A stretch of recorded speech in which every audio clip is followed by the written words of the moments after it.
خب ما شروع کردیم و ضبطمون هم داره انجام میشه. سلام عادل جان، حالت چطوره؟ سلام سلام سلام. الان یه خورده خوبم فعلا.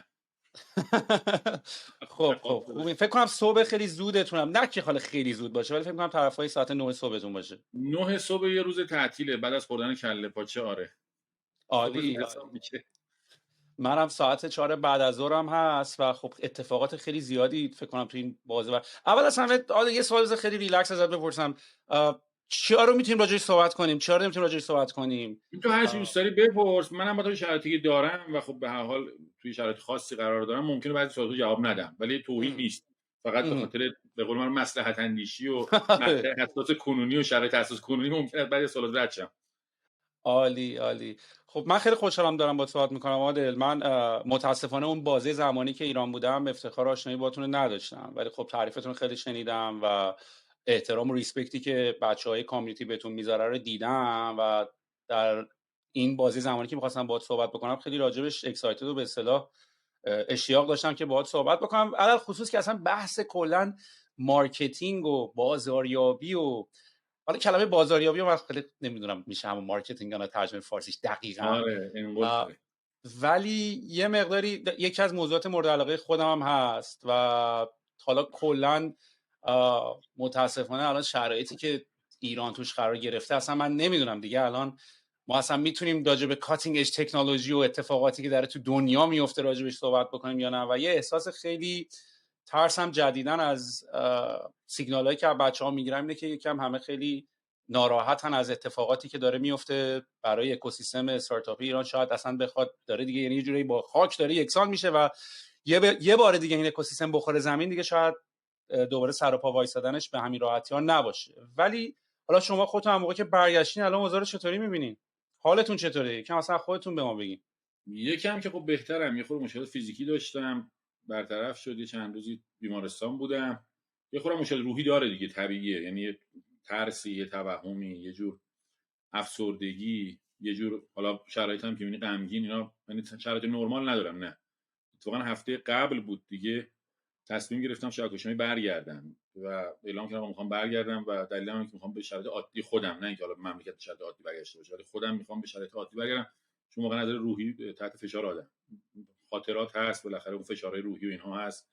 اینکه چی شد، چرا من، چرا باید این اتفاقا واسمون بیفته، چرا به خاطر یه مطالبه این اتفاقا برامون افتاد. خب اینا آدمو به هم میریزه.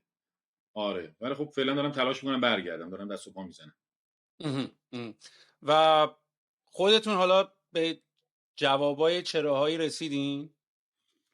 ببین چراها خب مشخصه دیگه. اون یه سری اعتقادات داره، منم یه سری اعتقادات دارم. اتفاقا روز آخر بازجویی باز داشت می‌پرسید، بودم ببین من هنوزم یه دختر 12 ساله دارم و هنوز هم با بعد از همه اینها نسبت به گشت ارشاد اعتراض دارم، نسبت به رفتاری که با دخترام میشه اعتراض دارم و آینده دخترم برام مهمه و هنوزم معترضم. شما تا ابدم از من بپرسید من میگم آقا اینو نمیپذیرم و نمیپذیرم و نمیپذیرم.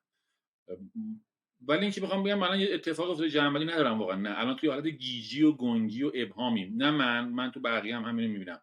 هنوز هیچ کس یه چه میدونم چشمانداز روشن نداره نسبت به گذشته. هم یه درک درستی نداریم. شرایط هم شرایط احساسیه، هممون الان احساسی هستیم، اونا هم همینطور. ما هممون داریم فکر میکنم که یه جاهایی یه اشتباهاتی میکنیم که فکرم میکنم خیلی طبیعی هم هست. من یه جورایی راستشم بخوایم من یه خیلی وارد این سوالایی که چرا نمیشم، چون به قول معروف حساب کتاب نداره، جواب اصلا نداره. میدونی جواب جواب نداره، نداره. منطق آره. نداره، هیچی نداره. آره، منطقی توش نیست که بگی 1 2 3 4 این کارا رو کردیم، این آنگاه این آنگاه این آنگاه این، یعنی همچین علت و معلولی پیدا نمیشه توش. ولی خیلی عجیبه آدمایی که دارن روش دست میذارن، مثلا شما، مثلا جادی، یعنی یکم یه مقدار مثلا من داشتم فکر می‌کردم چند وقت پیش، گفتم مثلا فرض کن این ور دنیا مثلا حالا مردم با حکومت مشکل پیدا بکنن و مثلا براد پیت رو بگیرن، مثلا چه میدونم اونور یکی بیاد مثلا تام کروز رو بگیره یا مسی رو بگیرن یا رونالدو رو بگیرن. من میگم آخه این چه وضعشه، اصلا کجای دنیا اصلا همچین اتفاقات عجیبی میفته؟ یه مقداری خیلی احمقانه است و ما الان چند هزار سال کشور عجایبیم، مال همین الان نیست. میدونی شما نگاه میکنی از زمان هخامنشیان خیلی عجیب و اون کتابای داستانهای تاریخی رو میخونی عجایب زیاد داشتیم. یا مثلا اتفاقا چند روز پیش بود داشتم داستان آریو برزن رو میخوندم که مقاومت کرد و اینها. بعد خب از نظر من امروز عجیبه که با چند نفر یا چند ده نفر بخوای در جلوی یک سپاه وایسی، جونت هم بدی و الی آخر، ولی خب این از این چیز عجیب زیاد داشتیم تو این کشور. آره من امیدوارم که حالا یه دوره اون بازه زمانی که من ایران بودم بین سال 2014 تا 2018 این حس به وجود اومد که داریم مثلا میریم به سمت بالاتر و رشد داریم میکنیم و داره شرایط نه تنها داره عادی تر میشه بلکه داریم برمیگردیم به همون هیبت حالا به اصطلاح خودمون ایرانیمون و داریم یه مقداری حرفی برای گفتن تو منطقه داریم از نظر مثلا تکنولوژی و استارتاپ. چون آدم کشوری اطرافم نگاه میکنه واقعا هرس میخوره. یعنی ترکیه رو می نگاه میکنی، دبی می نگاه میکنی، استارتاپ هایی که اونجا دارن شروع کردن و الان شروع کردن تو کشورهای دیگه لانچ کردن. مثلا من الان در حال حاضر استرالیام و مثلا اینجا اوبر دارن، ولی مثلا دیدی هم هست که یعنی همه تونستن اکسپند کنن وارد کشورهای دیگه بشن، مارکت های جدید رو بگیرن. یا مثلا به چیز دیگه که داشتم فکر میکردم، مثلا شما مثلا میری توی کشورهای مختلف، میری آیکیا مثلا نماد سوئده، مثلا میری مثلا رستوران های زنجیره‌ای رو میبینی، میری به هر حال از کشورهای مختلف مثلا دیلرشیپ بی ام دبلیو رو میبینی، میگی خب نماد آلمانه اینجا. هر کشوری به هر حال تونسته یه جوری خودشو مالتی نشنال بکنه و به اصطلاح صادر بکنه حالا اون تکنولوژیشو، اون فرهنگشو بیشتر تو زمینه رسانه. ولی مثلا خیلی برام جالب، مثلا الان توی یه شهر رندوم مثلا چه نمادی از ایران ما میتونیم ببینیم، چه صادراتی از ایران ما میتونیم ببینیم، چی نمیشه. یعنی واسه این داستان هومسیک شدنه رو همه جا اینطور، جز این که مثلا بیا ببینیم آقا سوپر ایرانی جایی هست مثلا دنبال نون لواشی، ولی هیچ نکته دیگه ما از ایران نمیبینیم اینجا. چرا؟ ما دو تا دوره رشد خوبی رو تجربه کردیم تو حوزه آیتی. حالا من بیشتر کار کردم. یکی دوران آقای خاتمی بود. حالا فارغ از ما با خاتمی اوکی نیستیم و به نظر من حالا یه سری موارد سیاسی اینا خیلی خوشم نمیاد ازش، ولی در دوره آقای خاتمی ما رشد خیلی سنگینی تو حوزه فناوری اطلاعات داشتیم. تعداد نرم افزارمون جدی شد به شدت. در واقع دانشگاه‌ها، رشته‌های کامپیوتر، مهندسی کامپیوتر، نرم افزار، سخت افزار و یه دوران شکوفایی و بلوغ رو داشتیم. ما تو کل منطقه واقعا از آدم حرف اول رو می‌زنیم. هند با وجود جمعیت بالاتر و اینکه خب زبان نیتیوشون نوع نیتیو، حالا نه کاملا نیتیو، ولی زبان دومشون واقعا انگلیسی هست، ولی عقب‌تر از ما بود توی دوره. یعنی واقعا ایران داشت خیلی خوب عمل می‌کرد و صادرات نرم افزار، من قشنگ یادمه شرکت‌های نرم افزار به شدت رشد کردن، به شدت فضای آیتی بالغ بود اینها. خب از 84 و 5 که آقای احمدی ما دوباره خوابید این جریان و در واقع فعالیت حوزه آیتی کند شد، ولی سال 91 و 2 دقیقاً دوباره شروع شد. خود من، حالا تو منو ندیدی ولی من تو رو دیدم توی در واقع استارتاپ ویکندا یا بوده یا توی اون کارخونه نوآوری بوده، چی بود یارو دانشگاه صنعت نفت و طبقه پنجم گهگاهی می‌اومدیم صحبت آواتک. می‌کردیم. آره آواتک، آره یاد اسمش یادم. آره تو آواتک اینا دیدمت.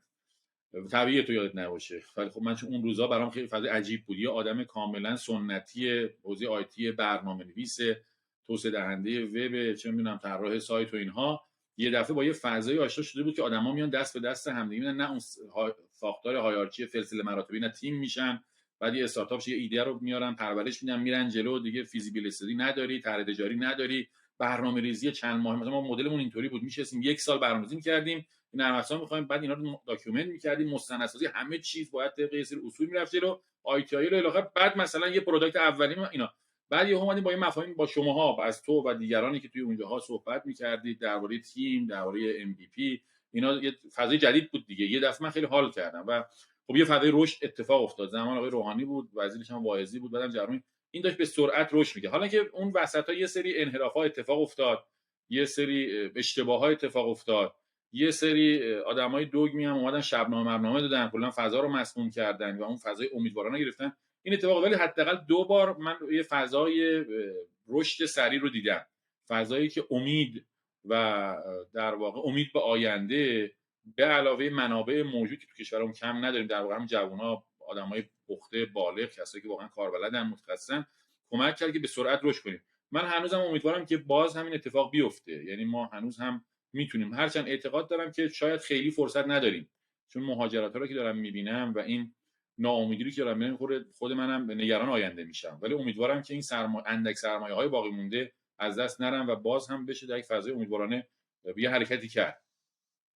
فکر میکنی عادل همه جا این پافشاری برای اینکه تو ایران بتونیم یه سری کارو بکنیم، اینو از احساس ملیگرایی نمیگم ولی مثلا من خود منم اولین باری که با این مفاهیم استارتاپ و همین داستانی که خودتون گفتین، یعنی حالا ما هممون یه جورایی شاید از قدیم استارتاپ میکردیم نمیدونستیم اسمش استارتاپه.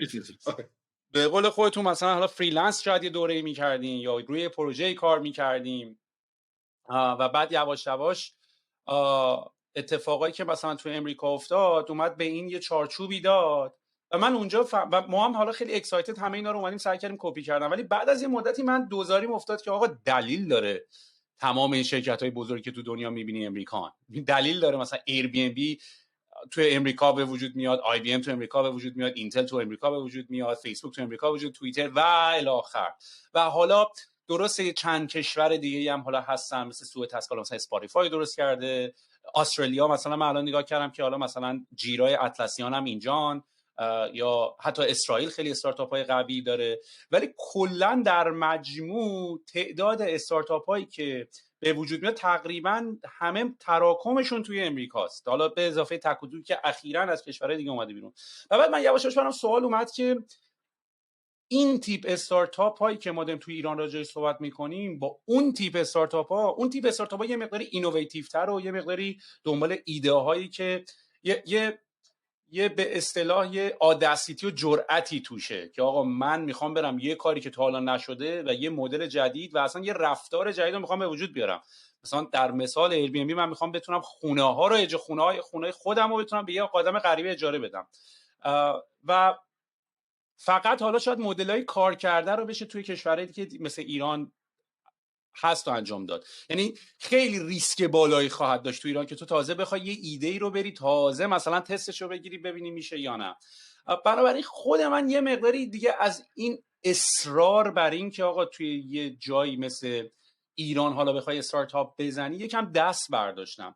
اینی که حالا مثلا داریم میگیم مثلا ایران میتونه جای خیلی خوبی باشه، حاکمیت نقش خیلی مهمی داره توش. یعنی یکی از دلایل همین داستانهایی که ما تو ایران، من خودم بودم وقتی ما مثلا داشتیم از سراوا جذب سرمایه میکردیم واقعا نمیشد. یعنی بحث پوله رو دارن سراوا میده ولی یعنی از کردیت هایی که شاید به این سرمایه گذارای خطرپذیر نمیدن اینه که اینا مجبور شدن تقریبا یا خیلی همه چی جنتلمن اگریمنت و هندشیک بود که آقا با هم دست دادیم و قبوله، چون قانون تجارت ایران اینا رو پشتیبانی نمیکنه. مثلا ما تو ایران شما نمیتونی بالانس منفی داشته باشی، میری اداره مالیات میگه شرکت زدی داری پول از دست میدی، یعنی چی؟ چه کاری اصلا؟ هم می‌خواستم بگم ببین ما اینکه بگی آمریکا خوبه نمیدونم اینجا خوبه اونجا، ببین یه مشکل جدی که ما داریم، در واقع دو تا مشکل اساسی ما داریم به نظر من که این دو تا مشکل باید حل بشه اگر قراره که رشد اتفاق بیفته. یکی همون بحث قوانینه، یعنی بحث قوانین و پیچیدگی اونها. حالا میخواد اداره مالیات باشه، حالا اداره مالیات و تامین اجتماعی، الان مصیبت ما تامین اجتماعیه. من الان چند دورکار دارم نمیتونم بیمشون کنم چون میگم باید بیام ببینمشون، میگم آقا یارو اصفهانه، یک تبریز، یک مشهده و نیازی هم ندارم. آقا گرافیست من گرافیسم تا حالا ندیدم، تا الان گرافیست، حالا یه گرافیک اینجا مستقر داریم، یه گرافیک هم داریم که بنرامون، من تا الان ندیدمش و فکر کنم یه بارم تلفنی صحبت کردیم، بقیه‌اش هم چت بوده و بیش از یک سال و نیم دو سالم الان داره با ما کار میکنه و فقط با ما کار میکنه. خب من نمیتونم بیمه کنم، میخوام بیمهش بکنم حقشه ها، ولی اداره بیمه اجازه میده. قوانین اینجوری هم ما داریم. اداره مالیاتی که اشاره کردی، حالا الان اگر بریم همین پایین دفتر ما شهرداری اومده جلوی دفتر ما نیوجرسی هم گذاشته، نمیدونم دیده بود یا نه، بلوک می آوردم میذاشتم. یه عکسی من گرفتم، بچه‌ها گفتن آقا یه روزی من از ایران میرم، ولی نه به خاطر اینکه منو گرفتن، نه به خاطر مشکلاتی که برام درست کردن، نه به خاطر اذیتایی که شدم، به خاطر همین نیوجرسی من میرم. 5 ماه جلوی دفتر ما رو بستم و بالای بلوک بپریم بیایم تو. حالا البته بغلش بازه، بغلش میگم، ولی خب به بچه‌ها به شوخی میگفتم که اینو اگر روزی من برم فقط به خاطر نیوجرسی خواهم رفت.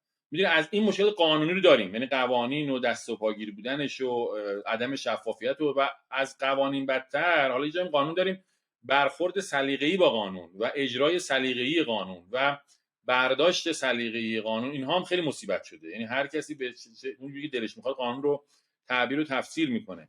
اون یه بحثه. یه بحث هم بحث سرمایه است. میدونی ما انقدی هم سرمایه‌گذاری نه، حالا تو در مورد سراوا صحبت می‌کنی ولی حتی همون موقعش هم سراوا نمیگم سراوا پول نداشتا، خیلی به پول بیشتری نیاز بود. 100 تا سراوا کردن.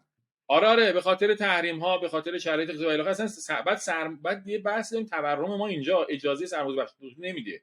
میدونی طرف خودت به عنوان آدم پولدار، فرض کن توی آدم خیلی پولدار باشی، جنس سرمایه‌دار ایرانی دیگه، سرمایه‌گذار ایرانی، نگاه بکن، خب میگه خب برم توی ملک، برم توی دلار، برم توی طلا، بازارهای دیگه خیلی سود بیشتری داره تا بخوام بیام سرمایه‌گذاری خطرپذیر انجام بدم، اونم در حالی قانون ندارد و هر روز ممکنه ببندنش و یه سری مشکلات جانبی هم داریم دیگه، عدم بلوغ سیستم که نیاز به زمان داره و الی آخر. خب این از یک طرف سرمایه داخلی نمیاد، از اون طرف سرمایه‌گذار خارجی هم به خاطر بحث تحریم ها و شرایط و قوانین نمیاد، پول نیست اون برام که خب بحث قوانین رو داری، عملا این شانس رشد یه خورده پایینه. یعنی اون چیزی که توریت حالا اون موقع رفت یادم توییت تو کاملا و میگفتن خب چرا با این ادبیات، ولی جملت درست بود. یعنی تو این به این اکوسیستم نمیشه امیدوار بود که با این شرایط، باید حتما این دو تا مشکل حاد درست بشه بعد امید داشتیم به رشد. آخه یه زمانی هست مثلا به قول خودتون اینا مشکلاتیه که باید حل بشه. یعنی من فکر کنم باوری که حالا ما رسیدیم یا تو همون توییت شاید یه جوری دیگه داشت خودشون نشون میداد، یه زمانی هست میگه حلش میکنیم، اینا مشکلاتیه که باید حلش کنیم، ولی ما احساس کردم دیگه ما دو طرف مقابلی مثلا، یعنی ما میخوایم یه کاری بکنیم بشه، اونا میخوان یه کاری بکنن نشه. این دیگه بازی احمقانه‌ای بود، یعنی ادامه دادنش. یعنی باید جنگ و من اون موقع برای جنگ نیومده بودم، من فعلا میخواستم کار خودم بکنم، من با خودم فعلا در جنگ با خودم. جملات کاملا درسته. اگه قراره که این قوانین اصلاح بشن، این مشکلات براشه، واقعا نیاز داره که بری به جنگ مشکلات و دقیقاً هم یه دو وایسادن جلوش، میخوان جلو تغییر میخوان وایسن. مثلا قوانین مالیاتی باید عوض بشه، با این شرایط نمیتونه دارم، پلتفرم‌های ما نمیتونن رشد بکنن. شما آخه من چند وقت پیش در شبکه‌اش نکرد دوستان شبکه شما می‌خواست راه بندازه و اینا، پیغام داد با تحلیل بکنینا، نشستیم چند جلسه تحلیل کردیم، گفتم ببین همین تحلیل اوکی، خود MVP مشکل داره اجرا نمیشه، الان حتی اگرم اجرا بشه به خاطر قوانین تو پوستت کنده است. گفتم دیگه از آپاراتی گنده‌تر نمیخوای بشی، صدای شکوریلا در اومده هر روز اینو وردار اونو وردار اینو وردار. یعنی اون فکر کنم 230 یا 203 بود مال قانون آمریکا که میگفت پلتفرم مسئول است از چیز محتواییش. گفتم تا اینو نداشته باشه تا شبکه اجتماعی راه انداختن غلط است. مگه کلوب نبود، مگه بقیه نبودن، مگه پرشن بلاگ و الی آخر نبود، حالا شبکه اجتماعی نبودن در حد بلاگ و مشکلات قانونی و حقوقی و هر روز دعوت به پلیس فتا و قوه قضاییه الی آخر اجازه نمیده. یا همین چند وقت پیش همین دیوار آرماندهی رو زندانیش هم حالا زندانی کردن نکردن، رفت زندان نرفت نمیدونم، یه سالی براش تا اونجایی که یادم حکم قطعی چیزی که من شنیدم، حالا اینو یه تیکر مطمئن نیست ولی فکر کنم زندان گرفت، حکم زندان رو گرفت اونجایی که یادمه. خب الان میدونی توی کشوری زندگی می‌کنی، البته قاضی هم آدم چیزی نیست. ببین قاضیه، وظیفه داره طبق چند تا بندی که اونجا نوشته تو کتاب بره ببینه چی میکنه، یه بازجویی، یه بازپرس، یه شاکی میاد طبق همون قانون شکایت میکنه، قاضی هم اینا رو تطابق میده و بعد میگه آقا تو طبق این بند به نظر من محکومی، تموم شد. خب الان باید چی عوض بشه؟ این قانونه کی باید عوض کنه؟ قوه مقننه یا خودش باید اقدام کنه یا قوه مجریه.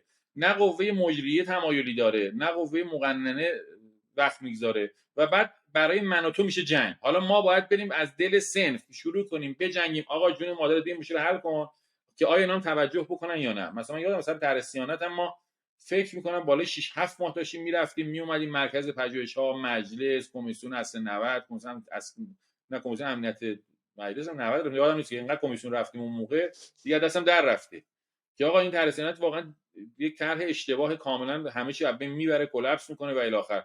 و به سختی تونستیم گوشهای شنوا پیدا کنیم. حالا برای اون موضوعی که دیگه کاملا واضح بود و خطر جدی بود اونطوری بود، وای بالا مثلا مالیات و تامین اجتماعی به قول تو باید بجنگی حالا و سالها از عمرت هدر بره. یه وقت ممکنه که میگم با خود رفتن تو من مشکل نداشتم، یعنی ایدم این بود که با چند سال مگه من جوانم، چند سال مگه من در اوج هستم، چند سال مگه من مغزم داره کار میکنه، چند سال مگه این انرژی فورانی درونی رو دارم خودم احساس میکنم که حالا بخوام یه قسمتی از اینم صرف جنگ‌هایی بکنم که اصلا لازم نیست، جای دیگری بدون هیچ گونه جنگی، بدون هیچ گونه استکاکی، بدون هیچ گونه مشکلی میتونم ایده های خودم رو در واقع بیارم وسط و اجرایش کنم. آره یه حالت دیگه هم هست، یعنی حالا این زور یعنی منم برای خودم به هر حال یه بالا پایینم میکنم دیگه. اصلا شاید اگرم بخوای به ایرانت خودت خدمت بکنی یا مملکت خودت خدمت بکنی ترجیح میدم با یه شرایط دیگه بیام، یعنی مثلا بیام اینجا پولمو در بیارم، ایلان ماسکی مثلا بیای اونجا با باجه خودت و با پول خودت و اینا بتونی اون کارا رو بکنی، نه که حالا بیای بری تو ایران دوباره مثلا حالا دنبال مثلا فاند ریز کردن و تیم ساختن و یعنی حتی به نظر من این داستان این که مثلا ایران هم حتی اگه بخواد درست بشه کاری بود که توی استارتاپ‌ها داشتیم می‌کردیم دیگه. یعنی مثلا یکی از کارهایی که اون موقع مثلا ما توی سراوا و توی آواتک و اینا خیلی انجام میدادن اینجوری بود که می‌خواستن تجربه افراد موفق رو بیارن تو ایران. یعنی هی آدم از مایکروسافت دعوت می‌کردین، از گوگل دعوت می‌کردین، از این ور آدمایی که قابل دسترس بودن رو به عنوان منتور دعوت می‌کردین، آقا اینجا چیکار می‌کنن، اونجا چیکار می‌کنن. و ایران هم اگه الان بخواد درست بشه به نظر من این فاز، حالا ما هر جای دنیا شما میری، مثلا من الانم اومدم، الان مثلا خودم کانادا زندگی می‌کنم ولی الان در حال حاضر مثلا مسافرتم توی استرالیا، هندی می‌بینی، چینی می‌بینی، همه جا می‌بینی، آمریکا هم باشی همه از همه ملیت‌ها می‌بینی، کانادا هم باشی از همه ملیت‌ها می‌بینی. فقط ایرانه یه مقداری ما هم ایرانیم، یعنی میری تو خیابان همه ایرانی هم باید هم ایرانی باشن. ولی من هیچ مشکلی از این نمی‌بینم که آقا، یعنی این کارم داشته می‌شد دیگه. مثلا ما خونه خودمون توی ایران توی شرکت قبل برجای هرمزان مثلا بود که توسط یونانی‌ها ساخته شده بود، و یا مثلا پل‌ها رو اینا رو همیشه تو از داشتی از کشورهای دیگه داری کمک می‌گیری دیگه. و به نظر من ایران هم اگه ما بخوایم فیکسش بکنیم خیلی دور از ذهن نیست که تو بخوای از اکسپرت‌ها و از افراد متخصص دیگه دنیا استفاده بکنی و حتی اصلا مهاجرت رو باز بکنی، اصلا بیان اونجا. یعنی من فکر کنم یه مقدار این کلمه ایرانی خودمان می‌کنیم لزوما معنیش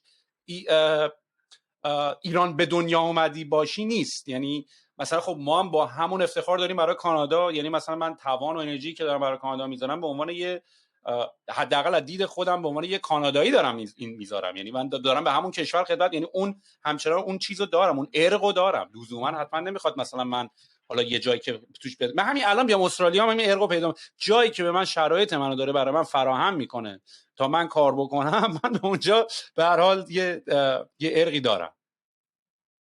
اصلا ارق هم نداری، اصلا نداشته باش. ببین تو داری کار میکنی و داری ارزش ایجاد میکنی و ارزش خلق میکنی و خب ارزش به اون جایی که توش قرار داری منتقل میشه دیگه، به هر حال فیزیکی. حتی توی شرایطی که ما میگیم الان به قول تو میگی آقا چه میدونم همیشه دیجیتاله و جهان وطنی هم خیلی مطرحه، ولی برام یه اوبر آمریکاییه و برام ارزش‌هایی که ایجاد میشه، آدم‌هایی که شروع کردن اون ارزش‌ها رو ایجاد کردن. فرقی نمیکنه که واقعا به نظر من البته اینطوریه ها، نمیگم نظرم درسته، فرقی نمیکنه کجایی باشی و کجا باشی. مهمه که در هر جایی که هستی داری ارزش رو خلق می‌کنی. چه خوب که چه بهتر که توی کشور خودت، جایی که به دنیا اومدی، به هر حال یه نگاهی و یک حسی نسبت به اونجا داری. اما اگر اون جایی که توش به دنیا اومدی نتونه تو رو در واقع کمک بکنه و فضا رو برات فراهم بکنه، آدمی که میخواد ارزش خلق بکنه براش مهم نیست واقعا. میخواد که یه کرییشن، یک زایش، یک خلق اتفاقی، میخواد تو داخل ایران باشه، میخواد تو کانادا باشه، میخواد تو استرالیا باشه و نهایتا با اون کرییشن و اون خلقه ارزشی که ایجاد میشه برای اون محدود جغرافیایی هست. و امیدوارم که یه روزی واقعا ببینیم که تو ایران این کرییشن اتفاق بیفته، با لذت این کارو بکنیم. عادل، تو رو چه حسابی میشناسن؟ یعنی اگه خودتو معرفی بکنی، خودتو جایگاه خودتو توی این اکوسیستم کجا میبینی؟ ببین من یه آدم خیلی معمولی بودم، برنامه‌نویس خوبی بودم. نه برنامه‌نویسیم خوب بود، یعنی هنوزم خوبه. حالا من برنامه‌نویس خوبی بودم، پروژه خوبی دارم، نرم افزار حسابداری می‌نوشتم یه زمان، سال 76 7 8 9 اینها. بعد از سال 79 اینا افتادم تو طراحی سایت. اتفاقی هم شد، یعنی یه شب ما یادمه که به اینترنت تونستیم وصل شیم، سال 76 یا 77 بود، اگه 76 بود، نه 76 بود. آره اتفاقی هم بود، با یه مودم 2400 بیت.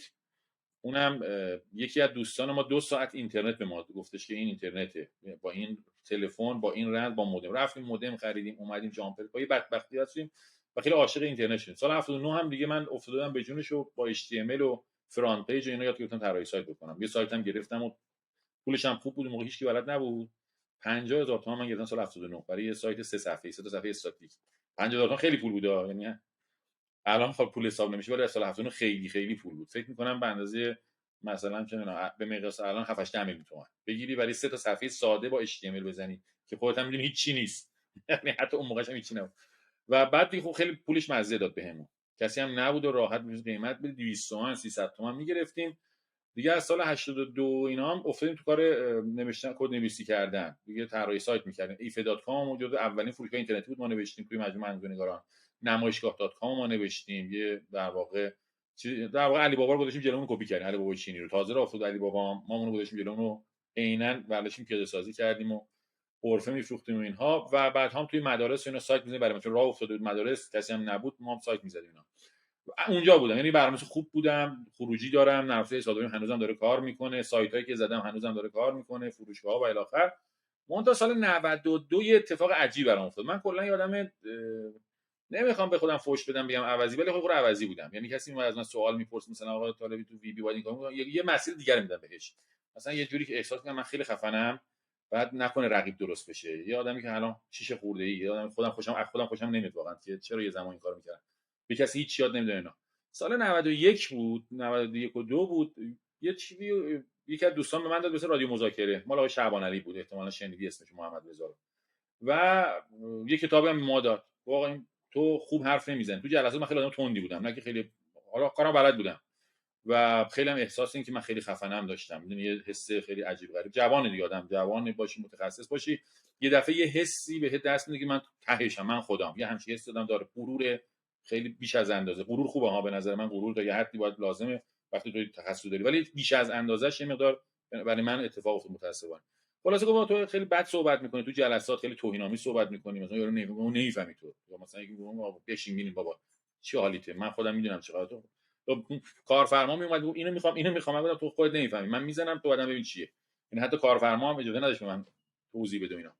و گفت تو حرف خوب میزنی ولی حرف خوب بد میزنی، بیا اینا رو بخون، مذاکره بخون. آقا ما گوش کردیم فایلش دیدیم این بابا تو مؤسسه اسم بهار داره مذاکره درس میده و عین هر چیز درس میده اینجا رایگان منتشر کرده، این دیوونه است. خلاصه یه ایمیلکی بهش دادم، گفتم آقا اینطوریه، من برام عجیبه یه آدم متخصص مثل تو خیلی خوشم اومد، چه جوری ممکنه که بیاد چیزی که بلده رو با دیگران به اشتراک بگذارینا. گفت ببین از یه چیزی از در واقع این چیزی که من امروز بلدم چند سال دیگه یه چیز عادیه، به هر حال خورد این اطلاعات منتشر میشه، چیزی که من بدم منتشر جزوهش و الی آخر. من الان از این عبور کردم، من از مذاکره دیگه عبور کردم و وارد حوزه دیگه دارم میشم، چه بهتر که به یه عده کمک کنم با خودم بیام بالا. اینا یه همچین متنی داد. آقا من نشستم میگم عجب چیزی. خب ما هم دقیقاً برنامه‌ریز بودیم، بعد از برنامه‌ریز عبور کردیم، وارد دیجیتال مارکتینگ شده بودم از سال 82 ما سئو می‌کردیم کنار سایت، بعدن سوشال مدیا و الی آخر. یه دفعه دیدم راست میگه، ببین مثلا وی بی 6 می‌نوشتم اون موقع، دات نت تازه اومده بود، اس پی کلاسیک می‌نوشتیم دیگه، تمام شد اون تکنولوژی. ولی اگه من همون روزایی که اینا رو من خداش بودم و واقعا خوب می‌نوشتم به دیگران یاد میدم، یه عالمه آدم همراه داشتم، یه کامیونیتی داشتم و میتونستم به یه دم کمک بکنم. من که جلوتر از بقیه ام، من که دارم حرکت میکنم، من که سرعتم بالاست، ولی به یه عده کمک میکنم مثل من چپ و راست نرن، زودتر اونها هم رشد بکنن و بعد اینا که رشد میکنن نسبت به حس خوب دارن. این دیدگاه توی من شکل گرفت. سال 93 و 4 بود دیگه شروع کردم با فایل‌های صوتی و وبینارهای رایگانم و هر چی که بلد بودم با دیگران به اشتراک گذاشتم. و یه فرقی که با بقیه داشتم این بود که اکثر افراد میومدن 4 تا اسلاید از تو گوگل پیدا میکردن، میآوردن چی یاد میدادن. من واقعا وقتی آنالیتیکس درس میدادم، آنالیتیک واقعی خودم و سایت خودم می آوردم، میگفتم این سایت من تیزلند اینه. یعنی کسی رو ندیدم قبل از سال 96 شما اگه تونستی بیار که سایت خودشو با داده واقعی، با آمارای واقعی، با همه چیز واقعی بیاره جلوی بقیه و لایو، نه برای محدود، هر کس میخواد بذاره. اعتقادم به این ریهو رسیدم که آقا ما با همدیگه باید بزرگ بشیم، ما هممون سوار کشتی هستیم. اینکه من فقط دنبال این باشم که خودم بزرگ بشم و دیگران رو حتی پایین نگه دارم، به دیدگاه اشتباهه. به این فهم که رسیدم یه دفعه این تغییر در من ایجاد شد و بعد هر چی که بلد بودم رو با تجربه، خیلی اعتقاد دارم که در واقع تجربه واقعی و اعداد واقعی باید منتشر بشه، رو بیزینس ترانسپرنسی بهش اعتقاد دارم و اینا رو اجرا کردم. یعنی کار مهمی من نکردم، اینو میخوام بگم. الان سوالتون ما کلا جواب بدم، من اصلا آدم مهمی نیستم، اصلا کار مهمی نکردم. فقط تنها کاری که کردم این بوده که سعی کردم اون چیزی که واقعا بلدم رو با داده واقعی با دیگران به اشتراک بگذارم و چون کسی دیگری یا کسان دیگری تعداد کسی این کارو کردن کم بودن، ماها بولد شدیم. میدونیم به خاطر اینکه مثلا خیلی نخبه ایم، به خاطر اینکه کار خفنی کردیم، به خاطر اینکه هیچ ویژگی عجیب غریبی من ندارم، فقط به خاطر اینکه یه کاری که دیگران انجام نمیدادن انجام دادم، داده واقعی با برای تجربه واقعی رو با دیگران به اشتراک گذاشتم. و اون چیزی که حالا میگی احترام، رسپکت و الی آخر، فکر کنم با از اینجاست. خود منم وقتی میبینم یک نفر با من صادقانه اطلاعات و داره به من کمک میکنه و سعی میکنه من کمک میکنه که منم در واقع مسیر اشتباه رو نرم و مسیر دارم طی میکنم سریعتر برم، بهش احترام میذارم. فکر کنم اون چیزی که میگم درباره من همینطوریه. دیگران این احترامی که هست، این لطفی که دارم، به خاطر اینکه من همیشه سعی کردم که اون چیزی که بلدم با اونها به اشتراک بگذارم. اون رفتار اشتباه و نمیدونم چه اسمی روش بذارم که در گذشته داشتم و دیگه ندارم و از اون فاصله گرفتم. اینکه آقا بیایم و هر آنچه که بلدیم با هم دیگه به اشتراک بذاریم. این دو تا موضوع فکر کنم به من کمک کرد که حالا یه لطفی نسبت من دارن. کاری که من کردم این بود. این به نظرتون این خلاف مانتایز اضافه کنم؟ من حدود 36 7 ساله بودم که به این رسیدم. متاسفانه کاش 25 سالگی رسیدم. من به همه اونایی که جوان‌تر هستن و اینها میگم که امیدوارم که زودتر به این دیدگاه برسید که دیگران رقیبمون نیستن. یه بازار بسیار بزرگی دارن و اگه به هم دیگه کمک بکنیم در نهایت خودمون بیشتر برنده ایم. آره کاملا باهاتون موافقم. اتفاقا حالا تو این بحثاتون چند تا اصلا سوال میاد تو ذهن من. مثلا سوال اولم اینطوریه که آیا این منافاتی با مانتایز کردن نالجتون داشت؟ یعنی داریم راجع به فری پخش کردن اطلاعاتتون صحبت میکنیم یا نه؟ خب چون مثلا توی بازه زمانی شاید بشه مثلا همون موقع هم که اسپیون داشتین کار میکردین یا دات نت مثلا حالا بعدش که یکم اومد همون موقع ازش اکسترکت ولیو میکنه، همون موقع تا میشد میتونستین ازش مثلا تو اون بازه زمانی اینو مثلا مانتایز میکنین، یا نه ما فقط راجع به اشتراک گذاری اطلاعات به صورت رایگان داریم صحبت میکنیم فقط؟ من حالا ببین رایگان و غیر رایگانش خیلی مهم نیست، یعنی ممکنه که هزینه هم بشه. هرچند خب من یادم آموزش رایگان دارم. حالا یه دوره هم مدیریت صنعتی دعوت کردن رفتیم درس دانشگاه تهران هم دعوت کردن درس میدیم. یه دوره آنلاین هم برای خودم دارم. حالا یه عده‌ای مثلا ممکن بخواد طی یک مسیری رودمپی حرکت کنم، ممکنه هزینه‌شون هم بدن.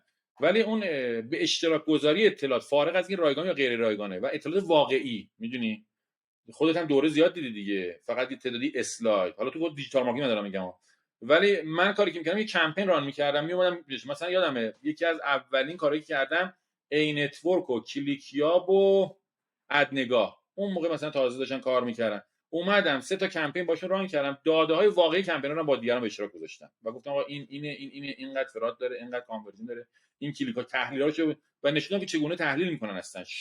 معمولا افراد به اون داده‌ها اگه می‌خوان دست پیدا کنن باید مثلا توی یک شرکت خفنی باشن، یک تیم خفنی باشه بالاخره، و سعی کردم تجربه‌ای رو که افراد نمیتونن به دست بیارن رو حالا مال من رایگان بود، به رایگان با دیگران به اشتراک بگذارم. ولی اصل ماجراه فارغ از پولی و غیر پولی بودن که تجربه واقعی بشه. بود شما نگاه می‌کنید حتی یه طرف پولم میده، میری یه دوره هم میبینه ولی طرف فقط چند تا اسلاید بهش نشون داده و هیچ تجربه‌ای در واقع منتقل نشده. به خصوص که محلی سازی هم مهمه، به خصوص بحث مارکتینگ، حالا دیجیتال مارکتینگ شما همون چیزی که کاتلر میگه یا بقیه میگن یا هاب اسپات میگه تو ایران همونطوری نمیتونی اجراش کنی. احتمالاً نیاز به یه مقداری مچ کردن و همسان کردن با بومی سازی بشه. آره بومی سازی رو داره. آره و کسی که بومی سازی کرده حالا باید به این تجربه رو دیگران به اشتراک بذاره، نه اینکه بره هاب اسپات رو برای دیگران دوباره تکرار بکنه. نه نظر من اینه، فکر می‌کنم نظر من اینه، نمیگم درسته. نه ولی نکته خیلی درستی دارین میگین. یعنی مثلا من خود یکی از دلایلی که اصلا من این پادکست رو شروع کردم اصلا خیلی معمولی بود. من همیشه اینطوری بودم که بحثایی که ماها با بچه‌ها می‌کردیم انقدر یعنی بحثای واقعی، آقا مثلا من زنگ زدم به دوستم دارم راجع به یه مسئله یا یه مشکل دارم صحبت میکنم و یا توی یه میتینگی یا همون جلساتی که توی استارتاپ‌های خودمون داشتیم، من اتفاقا اگر خودم میذاشتم جای کسی که میخواستم یاد بگیرم، من ترجیح میدادم اون جلسه رو ببینم، نه اینکه وقتی ضبط داره میشه و داره اسکریپت میشه و داره از قبل برنامه‌ریزی براش میشه، اون ویدیو به قول شما میشه همون ویدیو اسلایدیا. و یکی از هدفهایم که مثلا الان دارم اینطوریه که مثلا خود من برای اینکه آقا کاملا یاد بگیرم آقا جلسات استندآپ چطوری مثلا برگزار میشه، آقا به جای این که من برم بخونم و استایلاشو ببینم، آقا من یه جلسه استندآپ گوگل رو میتونم ببینم، میشه من یه جا مشاهده کنم ببینم چه بحثایی باز میشه، چه جوری حرف میزنن. آقا مثلا واقعا میتینگ 2 نفری که الان رو زوم کالن دارن راجع به مثلا پلان کردن مثلا کوارتر بعدی صحبت کنن، چه جوریه آقا این دیسکاشن رو من ببینم، به من اسلاید نشون نده بگی اینجوری، من میخوام اونو ببینم. و من فکر کنم الان دنیا داره به این سمت میره. یعنی الان به خاطر حالا بندویت اینترنت و سرعت بالا که فرمت‌های دیگه مثل آدیو، ویدیو و اینا داره استفاده میشه، بهش اضافه میشه، رو به اضافه حالا تولای جدیدی که داریم میبینیم مثل لوم که میشه حالا اسکرین رو ریکورد کرد و اصلا کلا رو زومن ملت، و تولای مثل فیگما و وینگمن و اینا خیلی الان مثلا من الان واقعا خیلی برام جذابه. مثلا من الان تیم فروش خودمون ما از یه اپلیکیشن استفاده میکنیم به اسم وینگمن که وقتی فروش داره با تیم فروش داره با مثلا با یه کلاینت، با یه پراسپکتی که هنوز مثلا داره صحبت میکنه که میخواد بهشون پروداکت رو بفروشن، این ویدیو رو خب داره مثل زوم مثل ریکورد میکنه. ولی نکته جالبی که داره اینه که چون الان دیگه مثلا لایه حالا مثلا ویدیو قبلا مثلا یه اسکایپ بود، الان دیگه مثلا حالا لایه‌های بعدی رو دارن میسازن. حالا که دیگه مشکل ویدیو مثل همین الان که کاری که ما هم داریم با هم میکنیم، حالا که مشکل ویدیو حل شد چیکارا میتونیم بکنیم. یعنی اصلا برای من انترپرنورشیپ اینه که حالا قدم بعدی چیه. مثلا حالا این سافت که الان داریم با هم صحبت می‌کنیم ریورساید، خب اول زوم مثلا، چون وقتی زوم به وجود اومد واقعا قبلا یه فیس تایم صحبت کردم با خانواده‌ام مشکل بوده، قطع و وصل می‌شده، الو صدا میداد. زوم که اومد واقعا رو اسکیل مثلا 20 نفر 30 نفر رو کال بودن و واقعا آخ نمیگفت. بعد آره. حالا که این تکنولوژی اتفاق افتاد، لایه‌های بعدی رو اومدن شروع کردن. مثلا حالا این اپلیکیشن اومد میگه خب حالا ما چجوری میتونیم ویدیو کامیونیکیشن رو روش مثلا فیچرهای پادکست هم اضافه کنیم، مثلا نویز ریداکشن روش اضافه کنیم، مثلا تصویر رو مثلا بتونی یه مقداری مثلا کالراشو کرکت کنی بهش اضافه بکنیم. و همینطوری این لایه‌هایی که حالا فقط چون صرفا تکنولوژی ویدیو برقرار شده، حالا لایه‌های بعدیش یا این اپلیکیشن وینگمنی که داشتم مثال میزدم مثلا خیلی خوبه، چون حالا مثلا زبان انگلیسی هم به خاطر اینکه الان این تکنولوژی‌ها میتونن ترانسکرایب کنن به متن تبدیلش کنن و بعد متن رو میتونید سرچبل بکنین. مثلا من میخوام ببینم آقا مشتریایی که ما دارن از ما میخوان خرید بکنن راجع به مثلا اپلیکیشن زاپیر چی گفتن، بعد مثلا سرچ میکنی زاپیر و تمام کانورسیشن هایی که برات میکشه بیرون که با حالت شفاهی با هم صحبت کردن رو میکشه بیرون. و بعد توی اون اپلیکیشن هم حتی به تیم سلزت داره میگه آقا تیم سلزت تو مثلا 80% بیشتر از تیم اونا صحبت کرده، چجوری داره حتی بعدش بهت فیدبک میده، آنالیزت میکنه که چقدر باید بیشتر تو صحبت کنی، کی اصلا داشت میتینگ رو لید میکرده. و بعد به اضافه اینکه تمام مثلا نقطه‌های که مثلا یعنی مثلا برای منی که یه ویدیو 2 ساعته ضبط شده میاد به من میگه ببین تو به عنوان مثلا پروداکت اونر میتونی فقط این تیکه و این تیکه ها رو نگاه کنی. و خیلی اپلیکیشن جذاب و باحالیه و واقعا دنیا خیلی هم داره به این سمت عوض میشه. حالا دلیلی که مثلا من اینو گفتم این بود که به خاطر اینکه من الان خودم به جای که یکی بیاد مثلا نشون بده به من که آقا سلز چجوری کار میکنه، من دارم میبینم تیم سلز خودم دارم آموزش رو تو پرکتیس دارم به صورت واقعی میبینمش. یعنی یه مقداری من فکر کنم دنیا عوض شده، اصلا روشش از این حالت ایژوکیشن یه مقداری عوض شده. یه مثال دیگه که مثلا خودم برام خیلی جذابه که توی لرنینگ، چون من یه چیزی که برام اتفاق افتاد، من اصلا اتفاق منم اهل مدرسه و یا اون حالت یه معلم داشت، من از اینا بودم که میرفتم سر کلاس بعد وای میسادم مرسه تموم شه بیاد خودم بخونم. خیلی همیشه وقتم زیاد میرفت، یعنی باید وایسی مدرسه تموم شه بعدم حالا بیای خودت بخونی و اینا. و من اصلا کلا یه مقداری علاقم به کسب نالج اخیراً خیلی زیاد شد. یعنی مثلا راجب مثلا کائنات و کازمولوژی و اینا الان با این ویدیوهای یوتیوب با کیفیت بالای صدا و آدیو و تصویر خیلی برام جذابه بخوام نگاه کنم مثلا کائنات چطوری کار میکنن. یا من باب مثال کارهایی که مثلا الان خیلی اتفاقایی که داره برام میفته اینه که مثلا با این تولای نوت تیکینگ مثل نوشن این تمپلیت ها داره به من کمک میکنه یاد. یعنی به جای که من میگم کتاب بخونم آقا مثلا سوات انالیسیس چطوریه، من تمپلیتشو ببینم خیلی راحت‌تر میفهم با چند تا مثال. من شروع کنم مثلا کمبن بورد با چند تا مثال ببینم خیلی راحت‌تر تا کی بیاد بگه کمبن بورد روشی هست برای میگم توی یادگیری سوال ما 2 تا مدل یادگیری داریم. یکی مدل بهش میگن حالا آمریکایی، یه مدل آلمانی داریم. مدل آمریکایی میاد میگه آقا 1 2 3 4 مثلا موقع قدیما چیز اس کیو ال در 24 ساعت، دات نت در نمیدونم 16 ساعت. میگم مدل تو 1 2 3 4 رو یه گام‌های بدن فقط برو انجامش بده. یه مدل دیگه یادگیری داریم مدل آلمانی. مدل آلمانی فلسفه است، چراییه، از کجا، چگونه. اول فلسفه رو بخونی، بعد هم چرایی ها رو بخونی و بعد به چگونگی ها برسی. مدل آمریکایی میگه چگونگی ها. به نظر من هر دوش درسته. منتها در خیلی از موارد یه مشکلی که وجود داره اینه ما میایم و به فردی که هنوز از یک چیزی اطلاع و آگاهی کافی نداره میندازیمش تو مسیر آلمانی، شروع میکنه فلسفه و چراییشون، یه رو حوصله‌اش سر میده. بعد چون زمان بره و به جواب نمیرسه خسته میشه از یادگیری و یادگیری ادامه نمیده.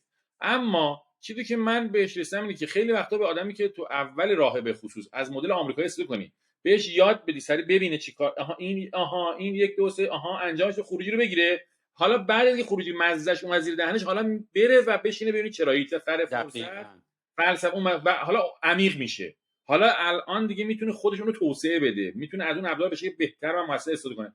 یکی از اشتباهات ما فکر کنم تو حوزه آموزش اینه که به بخش مهمی از جامعه که واقعا آمادگی یادگیری مدل آلمانی رو ندارن میخوایم با روش آلمانی بشینیم از چرایی و از به بسم الله شروع کنیم، در حالی خیلی وقتا باید با همون چگونگی و مدل آمریکایی شروع کنیم. طرف مزه خروجی رو بچشه، به یه خروجی برسه و بعد از اینکه به این خروجی رسید حالا بره چرایی ها رو بخونه. فکر کنم این مدل به خاطر برای من جذابه. نمیگم این تنها راهشه. مثلا یه نفر میخواد ریاضی کاربردی بخونه چه میدونم فیزیک بنیادی بخونه، چه میدونم نجوم و ستاره شناسی بخونه، احتمالاً باید بشینه از اول ببینه اصلا ستاره چیه، زمین چیه و الی آخر تئوری بخونه. ولی برای کارهای مثل مارکتینگ، مثل حالا فضای دیجیتال، مثل فروش که شما گفتی اشاره کرد، مثل دیجیتال مارکتینگ، واقعا میشه با مدل آمریکایی هم اول علاقه رو ایجاد کرد، خروجی رو ببینه طرف، چند تا تمرین پرکتیس داشته باشه و بعد که خروجی زیر دهنش مزه کرد، حالا بهش کمک بکنیم که بره طبق یک مسیر درستی، اون مطالعه کامل و عمقی رو داشته باشه و عمیق بشه توی اون حوزه. من این گرایش دارم. کلا مشکل آدمام اینه که ایژوکیشن برای افراد مختلف روش‌های مختلف داره. ما همه رو به یه روش نمیتونیم بهشون آموزش بدیم. حالا من یه سوالی که برام ایجاد میشه، این برای سوال شخصی منم هستا عادل، من نمیدونم الان روشی که مثلا خودت داری شروع کردی به بقیه آموزش دادن، آیا همون روشی که خودت یاد گرفتی ازش؟ یعنی مثلا من سوالی که همیشه تو ذهن خودم برام پیش میاد اینه که آیا مگر من اینطوری یاد گرفتم که الان دارم اینطوری سعی میکنم به بقیه یاد بدم، یا مگه زمان خودت احساس علاقه کردی به این موضوعا مگه با این نبود که خودت بری سرچ بکنی، خودت بری بگردی؟ حالا آیا فکر میکنی اگه یه نفر رو بیاری بشونی جلو بگی آقا گوش کن، حالا میتونم بفهم یه مقداری داری تجربه‌تو به اشتراک میذاری، یا داری میگی آقا به جای که تو 10 سال وقت بذاری 2 سال وقت بذار، من 10 سال وقت گذاشتم. ولی برای من همیشه فرمتش خیلی مهم بوده. آیا به نظرت مثلا این نکته این که مثلا خودت از این روش یاد نگرفتی ولی داری با همون روش داری سعی می‌کنی براش، یعنی من همیشه خودمو جاج میکنم، میگم مگه تو رو یه نفر دیگه اومد بشینه برات پادکست بذاری که الان داری با پادکست می‌خوای یاد بدی؟ نه، من نگاه میکنم ببین مسیری که من تو 10 سال رفتم واقعا بقیه 2 سال برن، چرا نرم؟ آره دقیقاً. لازم نیست حتما مثلا من یه مسیر دادم پاهام خونی شده، حالا بقیه هم بیان پاهاشون خونی بشه، آقا ما بقیه پاهامون خونی شد اوکی، به یه عده‌ای کمک بکنیم بدون که پاهاشون خونی بشه این مسیر رو برن، بگیم ما کجا خار هست، کجا پرتگاه هست، کجا میشه مسیر درست رفت. آره میشه. گفتم اون سال 92 یه تغییر بنیادی تو نگاه من اتفاق افتاد که آقا هممون رو توی کشتی ببینیم. اون اتفاق باعث شد که این نگاه رو من داشته باشم. لازم نیست واقعا اون مسیری که من رفتم و اون سختی‌ای که من کشیدم همه بکشن. اونها هم سختی خودشون خواهند کشید. اونها هم قطعا دشواری خودشون خواهند داشت. ولی لازم نیست که دشواریشون شبیه به من باشه. میشه یه قسمت دشواری رو براشون حل کرد تا با دشواری‌های جدیدتری روبرو بشن. و بعد ان شاءالله اونها هم کمک کنن به بقیه که پشت سریاشون با دشواری کمتری ادامه بدن. لازم نیست تو ایران استارتاپ بزنین اصلا. یه اتفاقی که یه سوالی که تو ذهنم میاد اینه، مثلا خودت که جزء اولین کسایی بودی که به قول خودت مثلا اومدین علی بابا رو کپی کردین، خب منم از بچگی خیلی خیلی خیلی قدیم ما خیلی کارا کردیم تو مارکت ایران. از همون موقع که به قول خودتون نمیدونستیم مثلا استارتاپه، یا از همون موقع که منم اولین بار به اینترنت وصل شدم و واقعا با ویندوز 98 مثلا ما مثلا به اینترنت وصل شدیم. 98 بود. آره مثلا ما هم از همون موقع مثلا ما هم این احساس علاقه رو داشتیم و کلی هم سایت درست کردیم از بات یاهو مسنجر که الان همون چت جی پی تی دارم میبینمش. واقعا ما همون چیزی ساخته بودیم، حالا یکم ضعیف‌تر و حالا لنگویج مدل نبود، بیسان کیورد بود و اینا. ولی خب منظورم اینه که این احساس رو میکنی، نمیشه اصلا عمرم فکر نکنم بهش فکر نکرده باشی که چرا دیجی کالا ما نشدیم. حالا مثلا مثال منظورم اینه که چرا میونه این ما که انقدر زود شروع کردیم و این همه کارا رو کردیم، چرا آخرش مثلا یکی از این بیزنس هایی که مثلا میتونست مال مثلا گنده میتونست باشه و اینا رو پاش نذاشتیم وایسیم برسه به یه جایی. حالا درسته نمیدونستیم مثلا استارتاپ چیه، نمیدونستیم چجوری بیزنس تبدیلش بکنیم، یا اصلا نمیدونستیم میتونه اینقدر پتانسیل بزرگ شدن باشه. چون یک دلیل که کلمه استارتاپ اومد اینه که داداش این وبسایتی که داری میسازی این میتونه یه بیزنس گنده باشه. ما یکم ذهنمون کوچیک بود، یعنی نمیدونستیم، فکر کردیم یه وبسایت داریم. ولی به این فکر کردی که چرا مثلا اگه برمیگشتی عقب روی چیز قفل می‌کردی اونو نگه می‌داشتی، یعنی یه ای کامرس وبسایت رو نگه می‌داشتی؟ چون مثلا من خودم سایت موزیک گنده‌ای تو ایران داشتم یه زمانی، سرفیسک میوزیک، که حالا مارکت ایران اصلا حالا جواب نمیدم، بهتر که نکردم، ولی کلا از این تیپ دست ایده ها خیلی زیاد داشتیم. ببین تا سال 92 من بیشتر برای مردم سایت می‌زدم، یعنی خودم برای خودم سایت نمی‌زدم. خودم همون حالا وقتی میگم فریلنسر بودم، وقتی فریلنسر مود نبود یه جا مدیر آیتی بودم تو مدرسه علامه طباطبایی، توی حقوقی میومد، خیالم راحت بود و زندگی باش تامین بود و اینها، و وقت از اونم داشتیم سایت می‌زدیم واسه مردم. یعنی سایت‌هاش مال من نبود یا مالکیتش مال من نبود، من فقط برای دیگران سایت طراحی می‌کردم و تحویلشون می‌دادم. حالا می‌خواد علی بابا رو کپی کنه، می‌خواستم من فروشگاه ایفه.com بود یه زمانی و الی آخر، و حالا بعد از اونم که یالم فروشگاه و سایت دیگه واسه مردم زدیم، ولی برای دیگران بود، یعنی در ازای حق ثابت بود. از سال من 92 و 3 به این طرف شروع کردم، تیزلند رو انداختم و الی آخر. منتها دیگه اون سنی که رسیده بودم به عقب که نگاه میکردم میدیدم دشواری‌های بزرگ شدن رو، یعنی مشکلات بزرگ شدن رو دیده بودم تو همون کسب و کاری که براشون کار کرده بودم، براشون کد نوشته بودم، براشون سایت رو انداخته بودم، مشکلات دغدغه‌های بزرگ شدن رو دیده بودم. برای یه عده از افراد این چالش‌ها جذابه، بزرگ شدن، چالش‌های اون بالا، ولی برای من جذاب نبود راستش بخوای. من ترجیح میدم که مثلا چه میدونم اون کاری که یه جمله احمقانه تکراری شنیدیم میگن، من میگم پست اینستاگرامی، کاری را که دوست داری انجام بده و الی آخر. آره follow your passion و برو آره دنبال ولی من پشنت. مسیرم اینطوری بود که اول سالها کارهایی رو که کردم دوست داشتم، بعد به یه جای این کاری که دلم میخواد بکنم رو، بعد دلم میخواد خیلی تنوع دارم. من مثلا چه میدونم یه روز تیزلند رو انداختم، بعد مثلا یه وقت وقتاش بود رفتم یه سایت فروشگاهی زدم، یه نیمکت بوک، یهو حال کردم یه فروشگاه هم راه بندازم.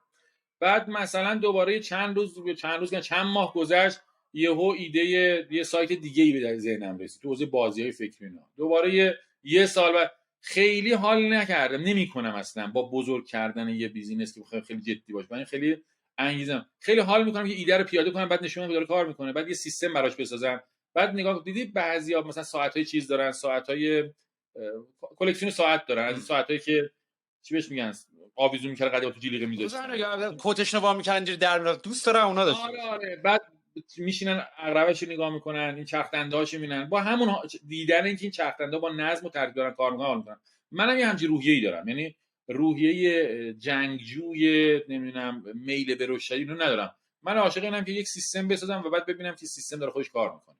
من عاشق اینم که ببینم یه تیم بسازم و ببینم تیم خودش داره کار خودش انجام میده. و یه جاهایم عامدانه جلوی رشد رو گرفتم، اینو قبول دارم. یعنی بارها مثلا تو تریزلند سرمایه‌گذار داشتیم، توی همین آژانس منظم سرمایه‌گذاری من رد کردم و بعد که همکار بودن چرا گفتم بخاطر این پول که میاد بزرگ میشه. اولا من بلد نیستم تیم بزرگی رو اداره بکنم، باید کنار بکشم، دلم نمیخواد، دوست دارم اینجا باشم. دوما تو ایران بزرگ شدن یه خورده هزینه داره، تبعات داره و اون تبعاتش حوصله‌شو ندارم. یعنی میخوام جوری باشه اگه امروز تصمیم گرفتم دیگه سر کار نیام، با خیال راحت و با آرامش میتونم نیام. مدل ذهنی ها، نمیگم درسته یا غلطه، اون روحیه جنگجویی نمیدونم رشد اینا تو من نیست. من ترجیح میدم یه مدل آرام سیستماتیک همه چی طبق یک برنامه بره جلو رو ترجیح میدم. حتی یه جایی که مثل استارتاپ اصلا ذاتش رشده و ذاتش اسکیل اپه، من کارو کردم معمولا اصلا کوچیک نگه دارم. حالا قدیم ما فکر می‌کردم خب من یه خودم دیوونه‌ام، یا فکر می‌کردم به خاطر فشارهای زندگی و خیلی سختی‌های مالی ما داشتیم، یه زمان بدهکار شدم. من سال 78 ورشکست شده بودم و چک داده بودم بالا و بدهی بالا بود جوانی اینها، و بعد تونستم. من احساس خیلی محافظه‌کارم و این از اون ترس است ناشی میشه و فکر می‌کنم مشکل دارم بعد حلش کنم. تا یه دونه اون کتاب کوچک زیباست شوماخر رو خوندم که اصلا میگه اصلا نه کی گفته حتما با همه بزرگ بشن، یا بعدن ریورک دوباره فکر کنه جیسون فریدینا رو خوندم. دیدم نه، پس فقط من نیستم که اعتقاد دارم کوچیک بهتره که بتونید مرتب کاراتو انجام بدید. بعضی خیلی علاقه به رشد دارن و من نداشتم و فکر می‌کنم مثل من یه مشکلی دارم، مثل که من حتما ایرادی در منه. ولی اینا رو که خوندم فهمیدم این ایراد نیست، این یه جور انتخابی، یه جور مایندسته. تو انتخاب می‌کنی که کوچک بمانی و اون کوچکه رو بهبود بدی فرآینداشو. مدل ذهنی من اینطوری. نه اون افسوس رو هیچ وقت نخوردم راستش بخوای که مثلا چرا اون بزرگ شد، چرا این بزرگ شد، نداشتم. ولی خیلی وقتا افسوس خوردم که چرا فلان ایده‌مو به موقع این کارو توش نکردم. از این مدل‌ها دارم که مثلا یه ایده‌ای به مشکل خورده، جمعش کردم، کاش این کارو می‌کردم و کاش اون موقع عقلم می‌رسید این کارو می‌کردم. برای خودم افسوس خوردم که چرا در زمان مناسب یه کار درست رو که الان به ذهنم میرسه با تجربه امروز، اون روز به ذهنم نرسید، چرا نرسیده. ولی اینکه برام ببینم اون چیکار کرد، این چیکار نمیتونی نبودم. نه افسوس، آره من کاملا حرفتو میفهمم، ولی من آدم بیشتر از این یه چیز بگم. مثلا من دو سال پیش بود دیگه، یه ماجرا تو دیجیکالا شد سر منابع انسانی، یه آقایی مثل که یه تعرضاتی به خانمی داشته و بعد من یه وقتی میگم این بدبخت محمدی چیکار میکنه، وای داره دیوونه میشه، میدونی؟ یعنی ناراحتش میشه، نگرانش میشه الان چه حسیه، چه فشار روحی و روانی رو داره تحمل میکنه تو اون اشلینا. و خیلی خوشحال بودم که توی هم شرایط قرار نمیگیرم. میدونی هیچ وقت دلم نمیخواد تحت همچین فشارهایی قرار بگیرم. بزرگ شدن خود به خود فشارهای بزرگی هم با خودش به همراه میاره. من تحملش ندارم یا علاقه بهش ندارم. آره من بیشتر جنبه سوالم از این، چون من خودم الان به عقب نگاه کنم میگم خیلی راضیم، یعنی اصلا اینجوری نیستم که اگه برگردم، چون اگه برگردم عقب احتمالاً یکی از اینا رو انتخاب بکنم فکر نکنم واقعا باعث میشه بمونم ایران و اینا و اصلا به اون آینده علاقه نداشتم. ولی بیشتر از این جنبه میپرسم که نسبت به جامعه اون موقع یکم زودتر یه سری اسکیلا رو داشتیم و یه سری اتفاق، یعنی موقعی که اینترنت وارد ایران شد و اینا اپورتونتی هایی بود که بقیه نداشتن. از این باب میپرسم که ای بابا کاش ما که اون موقع آماده بودیم که این اپورتونتی ها رو فالو بکنیم، از اون موقع نکردیم. یعنی از این باب نه ببین ما کردیم. میدونی من خب یه خورده قبل از اینکه اینترنت بیاد ما نرم افزار تولید میکردیم و بعد خب رفتیم توی یک دو کار، یعنی زودتر از زمان لازم تو 21 سال ما شرکت زدیم. اشتباه کردیم. من الان میگم و یه دفعه ما رو مثلا چه من با حدود 16 میلیون بدهی گذاشت کنار سال 79. میدونی من فقط باید میدونم بدهی مردم رو بدن. یعنی اگرم بخوام افسوس بخورم، افسوس این نیست که چرا از موقعیت استفاده نکردم، افسوس اینه که چرا مثلا زودتر از موقع میخواستم از تخم بیرون بیام، صبر نکردم که بالغ بشم و از اون پیله یا از تخمم بیرون بیام. یه مقداری عجول بودم در جوانی، بیش از حد عجله داشتم، شهوت بزرگ شدن، شهوت و جاه طلبی، پولدار شدن و الی آخر منو توی مسیر انداخت که بدهی آوردم بالا و بعد مجبورم سالها بدهی‌ها رو بدم و از اپورتونتی داشتم خوب استفاده کردم. ممکنه بگم قرار نیست همه ایلان ماسک بشن، میدونی، قرار نیست همه جف بزوس بشن، قرار ما حالا نگاه من اینه ها، نمیگم درسته ها، اینا هر چی میگم نظر منه، قرار نیست من دنیا رو تغییر بدم. من قرار یک زندگی داشته باشم که همسرم، خانواده‌ام، همکارانم، اطرافیانم، همین که بتونم یک تغییری در جهان اطرافم نه در کل جهان بدم، من از خودم راضیم، حس رضایت نسبت به خودم دارم. آدمی نیستم که دلم بخواد همه چیز رو تغییر بدم. دوست دارم فقط یک تغییر مثبت در اون محدوده‌ای که میتونم تأثیر بگذارم داشته باشم. نه ما هم مثلا اتفاقا منم خودم مثلا از این فازا ندارم. یعنی من اتفاقا این چند وقت پیش هم داشتم دوباره با پارسا غفاری دوستان صحبت میکردم، ما اتفاقا گفتیم که دنیای الان اتفاقا دیگه دنیای سولو انترپرنور و کریئتوراست. چون یه دلایلی که تو می‌خواستی تیم‌های بزرگ تشکیل بدی به خاطر اینکه کارهایی که باید میشد و باید به صورت منوال انجام میشد کارهای زیادی بود، در صورتی که الان با این نوکود تولا و با این سافت‌ورها و با اینا واقعا میگم اصلا همین پادکسته قدیم باید میرفتید با شرکت تلست و نمیدونم هاتور اینا قرارداد مسی با دوربین بزرگ فیلمبردار استخدام بکنی، آدیو انجینیر استخدام بکنی، نمیشد اصلا. یعنی واقعا نیاز به تیم داشتی. ولی اتفاقا الان آینده‌ای که در پیش رو وجود داره اتفاقا تیم‌های کوچیک‌تره، کاری که حالا ایلان ماسک کرده و اومده نصف تیمو اخراج کرده و یکی از سوالای بزرگی که هر بارم میپرسه اینه که آقا از همه میپرسه که فکر می‌کنی توییتر با این اسکیلی که الان می‌بینی باید توسط چند نفر مثلا این توییتر باید مینتین بشه؟ فکر می‌کنی مثلا 2000 نفره؟ آخر جوابش میگه چند صد نفر. چون الان در حاضر مثلا توییتر فکر کنم نزدیک 4-5 هزار نفر فقط تیم کانتنت مودریشن ایناست که آقا مثلا با چند صد نفر هم ما میتونیم این کارا رو بکنیم، نیاز به تیم خیلی بزرگی وجود نداره. یه نکته گفتی که خیلی علاقه داشتی یه چیزی رو بنویسی، اتوماتش کنی و ببینی خودش کار میکنه با خودش.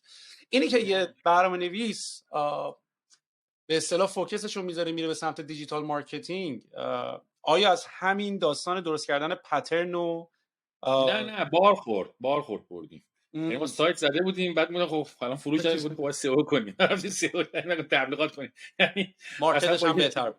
آره بعد یواش یواش توی چی بود. یعنی در واقع برای مردم ما سایت میزدیم، بعد حالا سایت میزدیم گفتم من فروش ندارم، میگفتم حالا باید تبلیغات کنی، حالا باید برید توی، حالا اون موقع مثلا چه میدونم بیادم یاهو 360 بود، همون یاهو چتونا رو فعال می‌کردیم براشون، نمیدونم بعد فروم ها اومدن، تو فروم ها باید فعالیت بسته بشه بهشون، بعد سئو باید بکنی، تبلیغات بنری، حالا به کیفیت الان اد نتورک نبود، باید دایرکت میرفت صحبت می‌کردی و الی آخر اینفلوئنسر مارکتینگ هم نداشتیم، ولی در حد حالا مثلا یه زمان اورکات اومده بود به ملت مونده بریم تو اورکات، حالا هر زمان و خود به خود تو جریان افتادیم و در واقع برای اینکه سایت برای مردم طراحی بکنیم و پول طراحی سایت بگیریم، دیجیتال مارکتینگ نبود، همون راه اندازی سایت بود در واقع. ما بشیم آره و سرویس های که آره دقیقاً انگار که مثلا خدمات پس فروش سایت بود، سایت رو میزدی، بعد حالا باید محتوا بذاری، بعد حالا باید سئو کنی، حالا باید بک لینک بدی، حالا باید تو سوشال ها فعالیت داشته، حالا باید تبلیغات بنری داشته باشی. یعنی در کنار طراحی سایت این اتفاق افتاد، ولی بعداً این بولتر شد. بعداً طراحی سایت با اومدن سی ام اس ها، سایت سازا و الی آخر یه بخش خیلی کوچیک شد و بعد اون مارکتینگ برای من، نه اینکه این بزرگتر کوچیک‌تر باشه، برای من این جنبه مهمتر شد. دوست داشتی این ترانزیشن، یعنی علاقه به دیجیتال مارکتینگ پیدا کردی یا به عنوان یه برنامه‌نویس دیگه؟ ببین مسیر خودت انتخاب کردی، اینطور نبود که درسته که الان مثلا یه نفر میگه آقا میشنوه که دیجیتال مارکتینگ خیلی خوبه، بعد میره دوره میبینه، بعد مثلا میره یه جایی کارآموزی میکنه و بعد میره سر کار و الی آخر. میدونی از یه نقطه آگاهی داره، یعنی ما همچین نبود، ما توش افتادیم و بعد به تدریج احساس کردیم نسبت به این علاقه بیشتری داریم و اینجا اثر بخشتریم و به این سمت گرایش پیدا کردیم. آره دوست این داشتیم. برمیگرده به همون سوالی که سری قبل ازت پرسیدم دوباره، اینجوری که به نظرت یه نفر میتونه بگه، چون ماها اینطوری نشدیم برام سواله ها، یه نفر میتونه بیاد بره بگه خب من میخوام برم کورس دیجیتال مارکتینگ بخونم، بعد بره ببینه خوشش میاد یا نه، بعد بره ادامه بده؟ یعنی آره میشه. مثلا درستش همینه، تو یه چیزی میشنوی هوس میکنی، خب علاقه من کنجکاو میشی. مثلا با بچه‌ام همینه ها، مثلا من دخترم پسرم کلاس موسیقی، کلاس زبان، کلاس شنا و علاقه، مثلا دخترم علاقه خاصی به شنا نشون نداد، در حدی فقط یاد بگیرد، ولی پسرم نشون داد. خب الان کلاس ادامه میدیم. میدونی تو لازمی که استعدادهای خودت رو کشف کنی، کجا میتونی و به چی علاقه داری و کجا استعداد داری. یه سری توانایی درونی میخواد، یه سری از مهارت‌های فردی هم میخواد داری و بعد میتونی اثر بخش باشی، حس خوبی نسبت داشته باشی. چرا که نه، گاهی شاید به بحث اکسپوژره، یعنی اینکه تو بتونی خودتو بندازی توی جایی که ببینیش. اول این عامل رو من خودم ایجاد میکنم، یعنی من با کلاس رفتن و اینا نگاه نمیکنم. مثلا من دوستام، مثلا یکی از ایرانم که بودم، مثلا یکی از دوستام گفت آقا من کورسای این آقا رو تو اینستاگرام خریدم در رابطه با دیجیتال مارکتینگ. من اینجوریام که من اصلا تو زندگیم اینجوری چیزی رو یاد نگرفتم، اینجوری نرفتم برم یه کرسی بخرم ببینم چطوریه.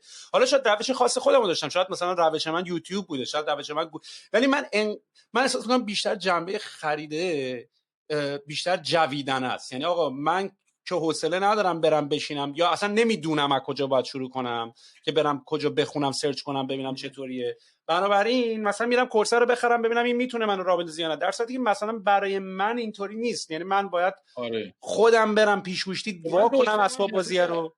حالا این صحبت ما رو میشنون، برن اون یه مجموعه فایل آقای شعبانی مثل یادگیری، اونجا 7 نوع یادگیری رو و 7 نوع مسیر یادگیری رو مرور میکنه و نشون میده همه آدم‌ها یکسان نیستن تو یادگیری. یعنی آدم‌ها به شیوه‌های مختلفی یاد میگیرن.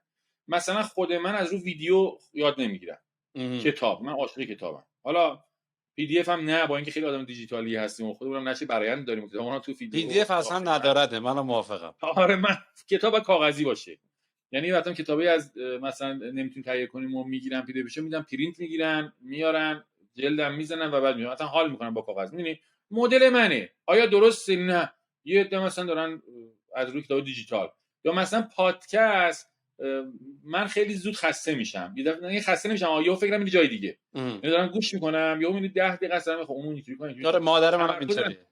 آره مثلا سر آقای شعبانی هم دیگه این کارو می‌کردم، پادکست رو گوش می‌کردم، اینورم یک خودکار رو داشتم یادداشت برمی‌داشتم چون می‌خواستم اینو واقعا گوش بکنم. یعنی تو یادداشت ولی به معنی این نیست که پادکست خانم من یک کله داره پادکست گوش می‌کنه یا خیلی از افراد دیگه دارن پادکست. هر کسی یه مدل داره، بعضی‌ها حتما باید کلاس برن، حتما حضوری باید بشه. یعنی اصلا این بابا آنلاین نمیتونه، باید حضوری. هر کسی مدل یادگیری خودش داره، باید ولی اونو باید پیدا کنه. یعنی هر آدمی باید پیدا کنه که با چه روشی به شکل بهتری یاد میگیره و بعد مثلا خود من کلاس و دور و اینا خب خیلی من با یادگیری متفرقه، یعنی یه خورده اینجا بخونم بعد برم یه جای دیگه دوباره سرچ کنم، دوباره یه سایت دیگه دوباره برگردم دوباره برم و بعد برم تجربهش کنم دوباره، مثلا چه اون چیزی که خوندم رو در عمل پیاده بکنم و بعد بیام درباره‌اش صحبت کنم با بقیه و بچه‌ها رو جمع این کارو می‌خوایم این کارو می‌کنیم. این مدل یاد میگیرم. مدل من، مدل اصلی یادگیری من اینه کتاب بخونم، تو اینترنت درباره‌اش سرچ بکنم، هی خورد چیزای مختلف یاد بگیرم و بعد یه کلیت ازش بسازم. ولی آیا برای همه این کاربردیه؟ نه. ممکنه یه عده ترجیح بدن یک مسیر رو داشته باشن و طبق یک مسیر برن. هر کسی فقط باید اون راهی که راحت‌تر و بهتر و اثر بخش‌تر یاد میگیره رو پیدا کنه. عالی. الان شرایط ایران رو چجوری می‌بینی؟ حالا کلا توی هم حوزه مارکتینگ، چون خیلی کمپانی مثل ای نتورک اومد، عدد، تمام اینا بنده خدا به این رفتن یه جورایی.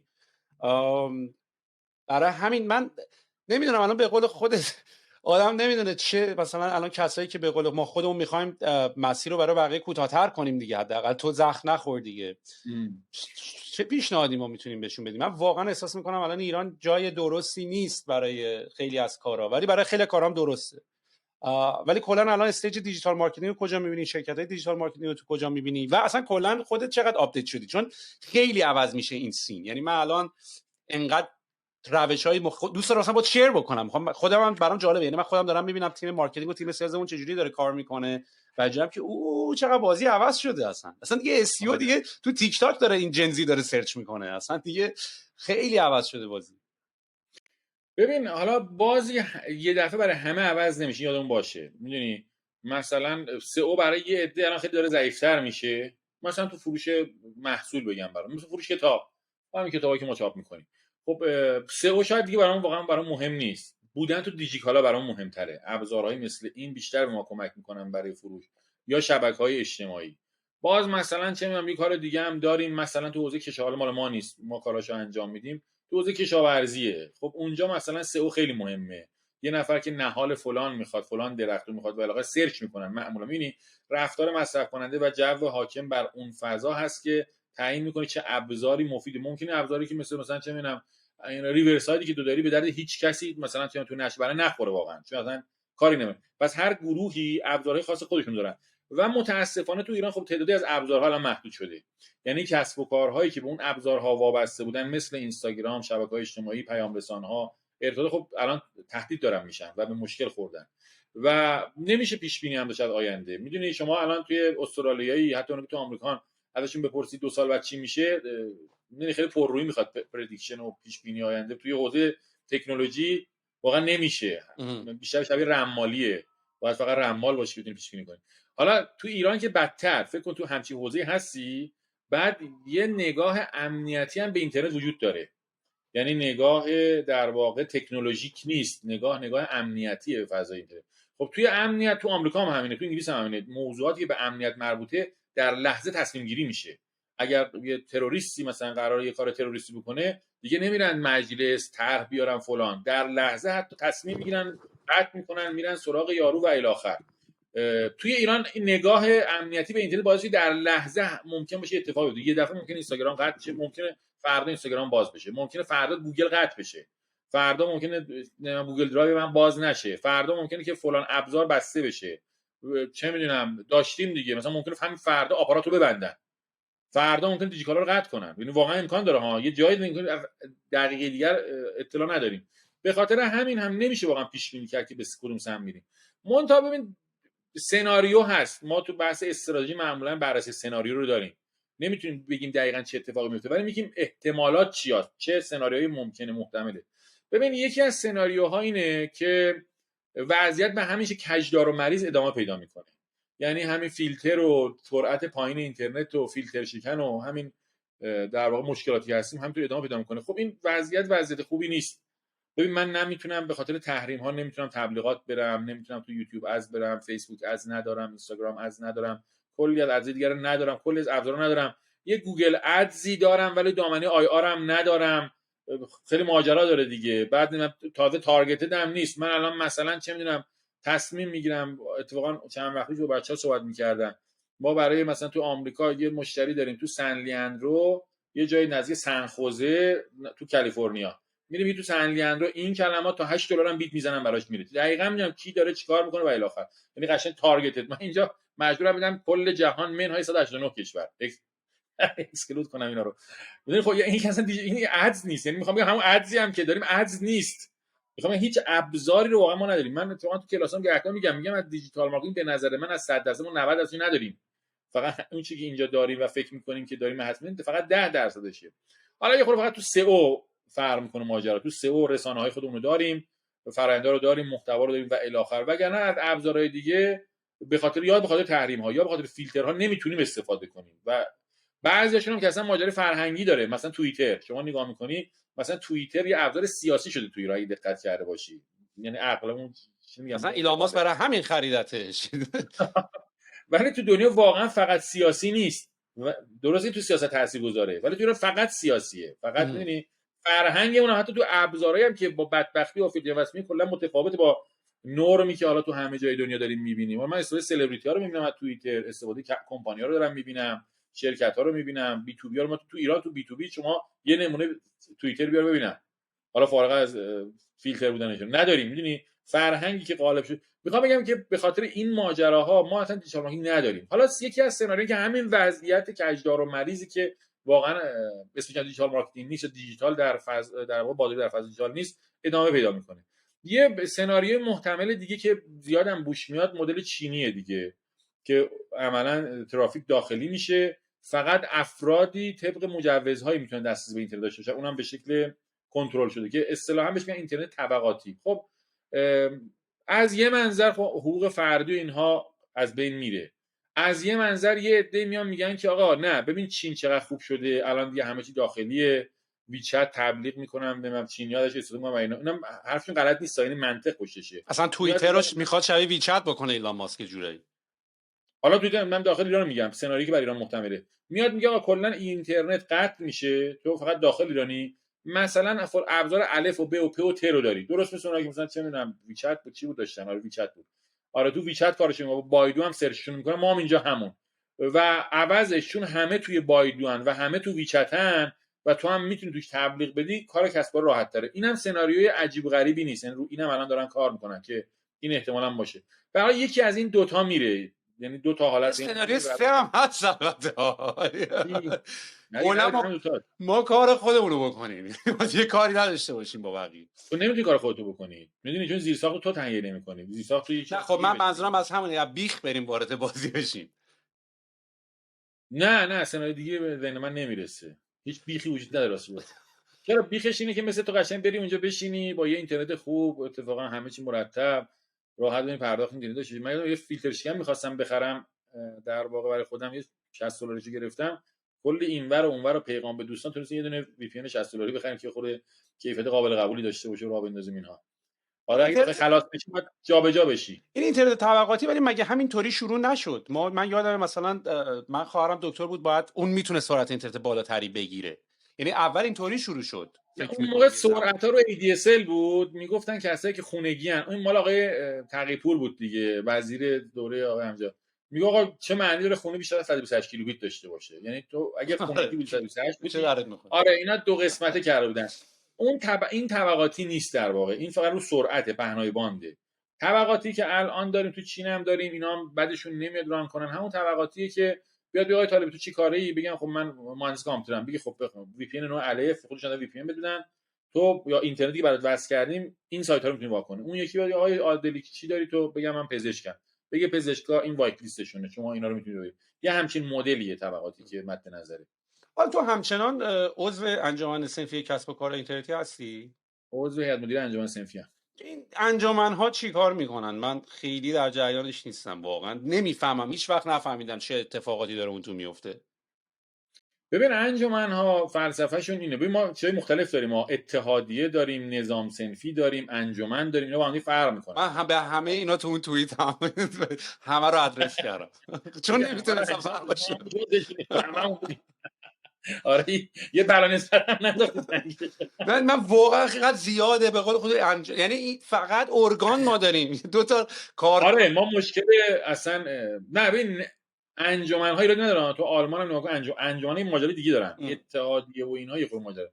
ببین توی کشور ما شما اگر می‌خوای کار صنفی بکنی باید بری از اتحادیه مربوطه جواز کسبی، قانونه، قانون غلطیه، بله من قبولش دارم، نه به نظر من باید اصلاح بشه، ولی مجبورم طبق قانون عمل کنم. بله توی کشور می‌خوای کسب و کار کنی باید بری از اتحادیه، یه اتحادیه داریم، این از اتحادیه کارش هم اینه که دقیقاً تو رو کنترل بکنه، نظارت بکنه، بایدها و نبایدها رو بگه و الی آخر. این پس کار اتحادیه مشخصه، جواز کسب بهت میده و اجازه میده که تو کار بکنی و اگه تخلف بکنی میاد سری میبندد. یه چیزی داره مثل نظام صنفی رایانه که قرار بود یه چیزی شبیه نظام پزشکی باشه، قرار بود شبیه نظام مهندسی باشه. یه زمانی اومدن گفتن آقا پزشکا که کاسب نیستن که، درسته حالا پول میگیرن و میاد، ولی اینا سازوکار خودشون دارن، کنترل خودشون دارن، نظارت خودشون دارن، اتحادیه متحادیه مال کاسباست، مال کف بازار و کف خیابون اینجوری نیست. اینا یه سازوکار دیگری میخوان، یه چیزی به نام نظام پزشکی رو انداختن که آقا مثلا یه دکتری تخلف کرد دیگه من نمی‌خوام کوچه پس کوچه دادگاه‌ها برم همون نظام شکایت کنم این دکتر کوتاهی کرده، سریعا تعلیقش کنم چون با جون آدم‌ها طرف. ولی آخر یه سازوکار داره برای کنترل، ارزیابی، مطمئن بشه نکنه یه نفر هم تو الکی بره بگه من دکترم، نکنه جون مردم با جان و مال و زندگی مردم. اونجا نظام داره، اسلام میشه نظام، منظور اینه نظام پزشکی اینه. برای مهندسی هم همین خونه میسازن، خب اگه این خونه بریزه چی میشه، اگه زلزله بیاد چی میشه، برای آخر یه جایی رو مثلا نظام مهندسی که اونجا میان قوانین مربوط به شهرسازی و ساختمانسازی و معمار کیه، مهندس عمران کیه، کی حق داره تا چه طبقه بسازه، یکی که از دانشگاه در اومده مثلا نره برج بسازه بعدن برج بریزه، اینا یه سازوکار دارن براش، اونم بهش میگن نظام در واقع مهندسی. برای رایانه هم اومدن نظام در واقع صنفی رایانه رو انداختن، اولش سال 82 بود که بیاد فضای آیتی رو سر و سامون بده، نرم افزار و اینها رو. چرا نرم افزارهای فیک درست شده بود، ویروس نویسی میشد، نمیدونم فلان میشه، نه اومدن با یه همچین دیدگاهی که آقا اینا رو بیارن در واقع درست کردن. نظام صنفی رایانه راه افتاد، منتها خب دیگه یه چیزی مثل اینترنت و فروشگاه اینترنتی و دیجیتال مارکتینگ توش نبود، واقعا هنوزم نیست. اینا فقط در حد نرم افزار و نرم افزارهای در واقع روی سیستم اپلیکیشنی روی سیستم نصب میشه و سخت افزاران شبکه و اینترنت و الی آخر اونجا دارن کاراشو انجام میدن. منتها بعدن اومدن سعی کردن که با الکام استارز اگر یاد باشه اینها یواش یواش یه مقداری هم مثلا به سمت استارتاپ ها و کسب اینترنتی اومدن، ولی هنوز هم واردش نشدن.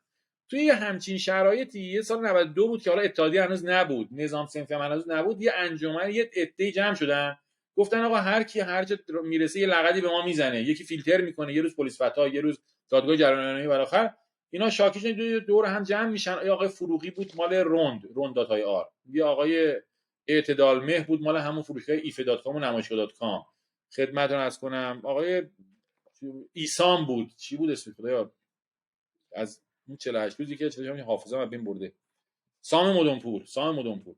آره اون مثلا ایسام بود. یه 10-12 نفر جمع میشن یا 18 نفر یه جا شنیدم که آقا این اوضاع اینطوریه، هر روز ما رو میگیرن میبندن میبرن، چیکار کنیم؟ میان میگن آقا بریم یه انجمنی بزنیم که مثلا میخوای بری با پلیس فدا صحبت کنی، آدم راه نمیدن تو، ولی یه موجودیت حقوقی تشکیل بدهیم که بعد این موجود حقوقی بره با اینا شروع کنه چونه زنی، که میان جمع میشن میرن میگردن میبینن وزارت کشور، وزارت علوم، وزارت ارشاد، وزارت کار و الی آخر اینا اجازه انجمن سازی دارن، یعنی میشه چند نفر جمع شن یه صنف و انجمن تشکیل بدن، میرن تحت وزارت کار چون راحت تر بوده، یعنی دلیلش هم دلیل علمی نبوده، مثلا بگم محاسبه کنن، جدول تصمیم گیری و دیسیژن میکینگ کنن، نگاه میکنن کدومش سریعتر انجام میشه، میبینن وزارت کار میتونن یه ماه کار راه بندازن، میرن وزارت کار.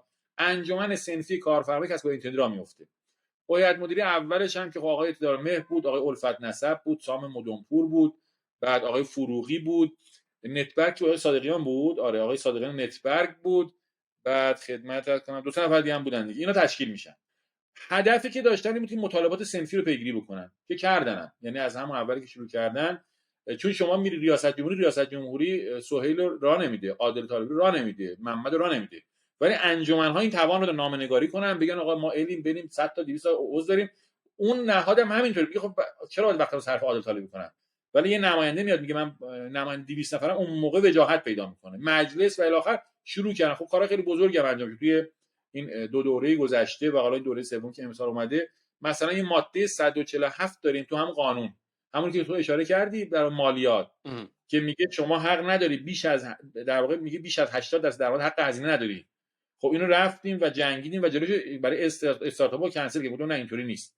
یا مثلا یه چیز دیگه داریم، تامین اجتماعی. خب تو تامین اجتماعی دادگاهایی داریم موقعی که به مشکل میخورن کارفرما و در واقع فرقی براش کار میکنه. خب الان انجمن صنفی کارفرمایی نماینده میبره برای اونجا، یا برای مثلا دعاوی مالیات توی هیئت حل اختلاف، خب این انجمن میره اونجا و این کارو انجام میده. یا همین الان شما دارید میبینید که اسنپ و تپسی میتونن شهر به شهر هم ببرن، میبینید که غیر قانونی بود این دیگه. آره. و اینو ما بردیم با ریاست جمهوری زمان روحانی، البته پیگیری کردیم تا بالاخره اجازهشو گرفتن که آقا اینها این وزارت راه جلوش گرفته بود. ما رفتیم تو ریاست جمهوری نشستیم، نامه دادیم، پرونده تشکیل دادیم، پیگیری کردیم و در نهایت حالا بعد از ما بقیه هم ادامه دادن، همه بودن این کارا رو انجام دادن، ولی به این رسید که در نهایت الان شما با اسنپ یا تپسی میتونی از تهران بری آمل، بری بابل. قبلا غیر قانونی بود و وزارت راه ما شکایت میکرد و اینا رو میتونست ببنده.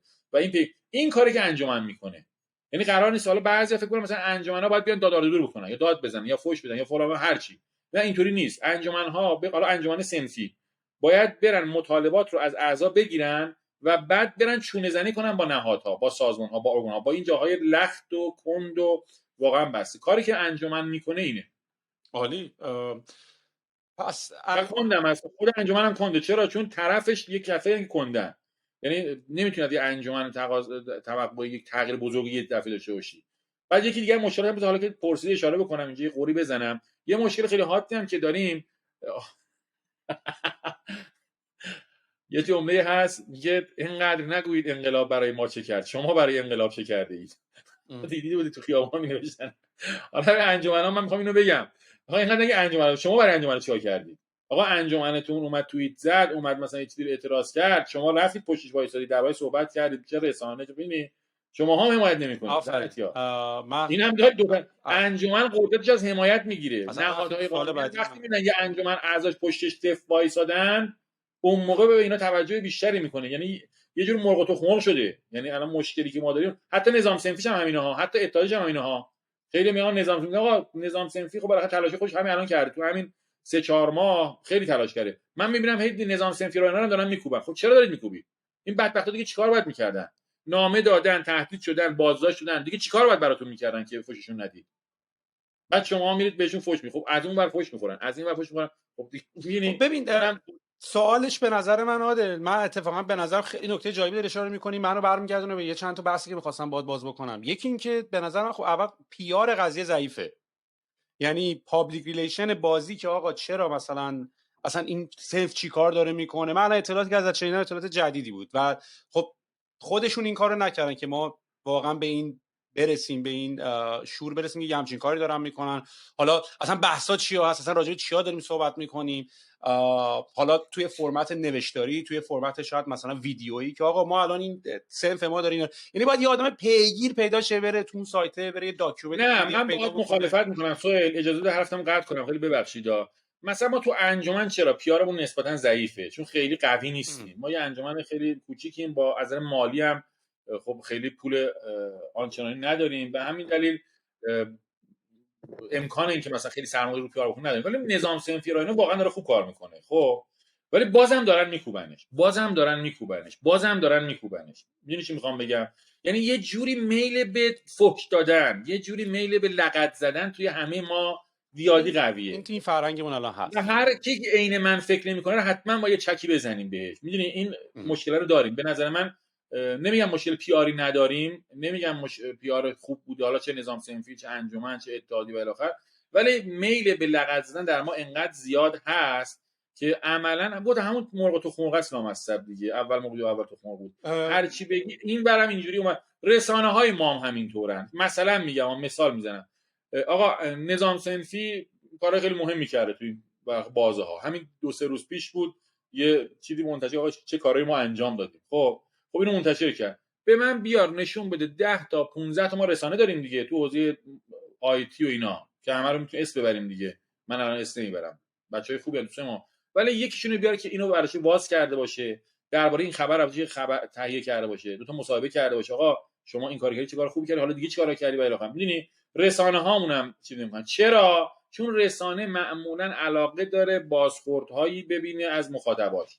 میدونه اگه این خبر رو کار بکنه مخاطب دوباره میاد فوش میده، یه لغت میزنه، همون میل لغت زدن. میبینی این ادامه داره دیگه، فقط یک جا نیست. همینطور باعث میشه در واقع به جای اینکه هم افزایش بشه هم کاهش بشه، هم کم بشه و بعد همه چیز افول بکنه. من فکر کنم این مشکلات رو باید بهش فکر کنیم. خب به این رفتارات فکر کنیم. یکی از دلایلش همین بحث ترانسپرنسی نیست؟ یعنی ما مثلا نمیدونیم که واقعا چون همش تو الان اتفاقی که افتاده که ما واقعا خبر نداریم که ترانسپرنسی هست. ببین الان من همین الان مال انجمن رو برات چیزش میفرستم. خب ما یه سایت داریم، یه کانال تلگرامی داریم و اونجا خبرها رو میذاریم و صفحه اینستاگرام، دیگه ابزار دیگه ای نداریم دیگه.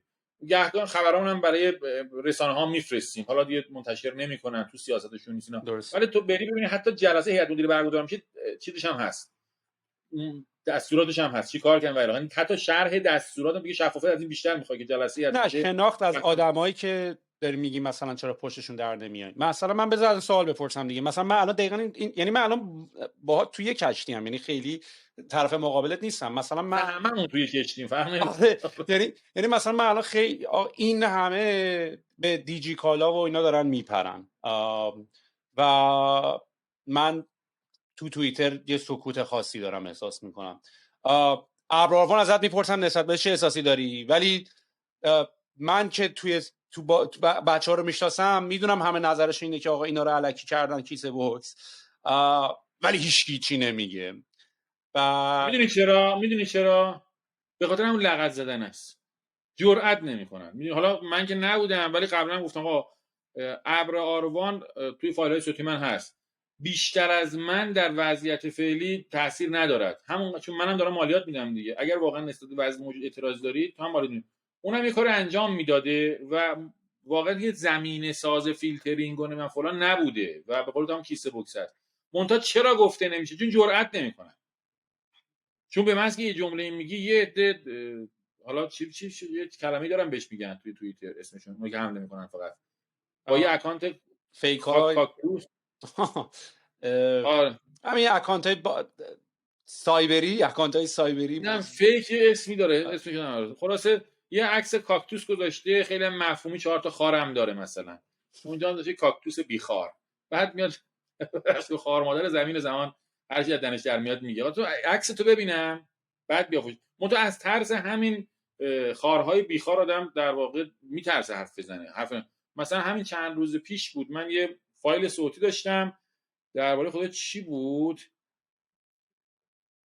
درباره همین ماجرای نیک آی آر که گفته احراز هویت کنید، گفته احراز هویت کنید آی آر رو، آقا شروع کردن فحشدن. میگم آقا اصلا قرار بر این بودی که این احراز هویت بشه. اصلا مشکل چی بود؟ دامنه .com چون با یا ایمیل ثبت میشد، شما دو تا شریکی یکیتون میره .com با ایمیل خوش میگیره، بعدن کانال میکشه بالا، چجوری میخوای اینو ثابت کنی؟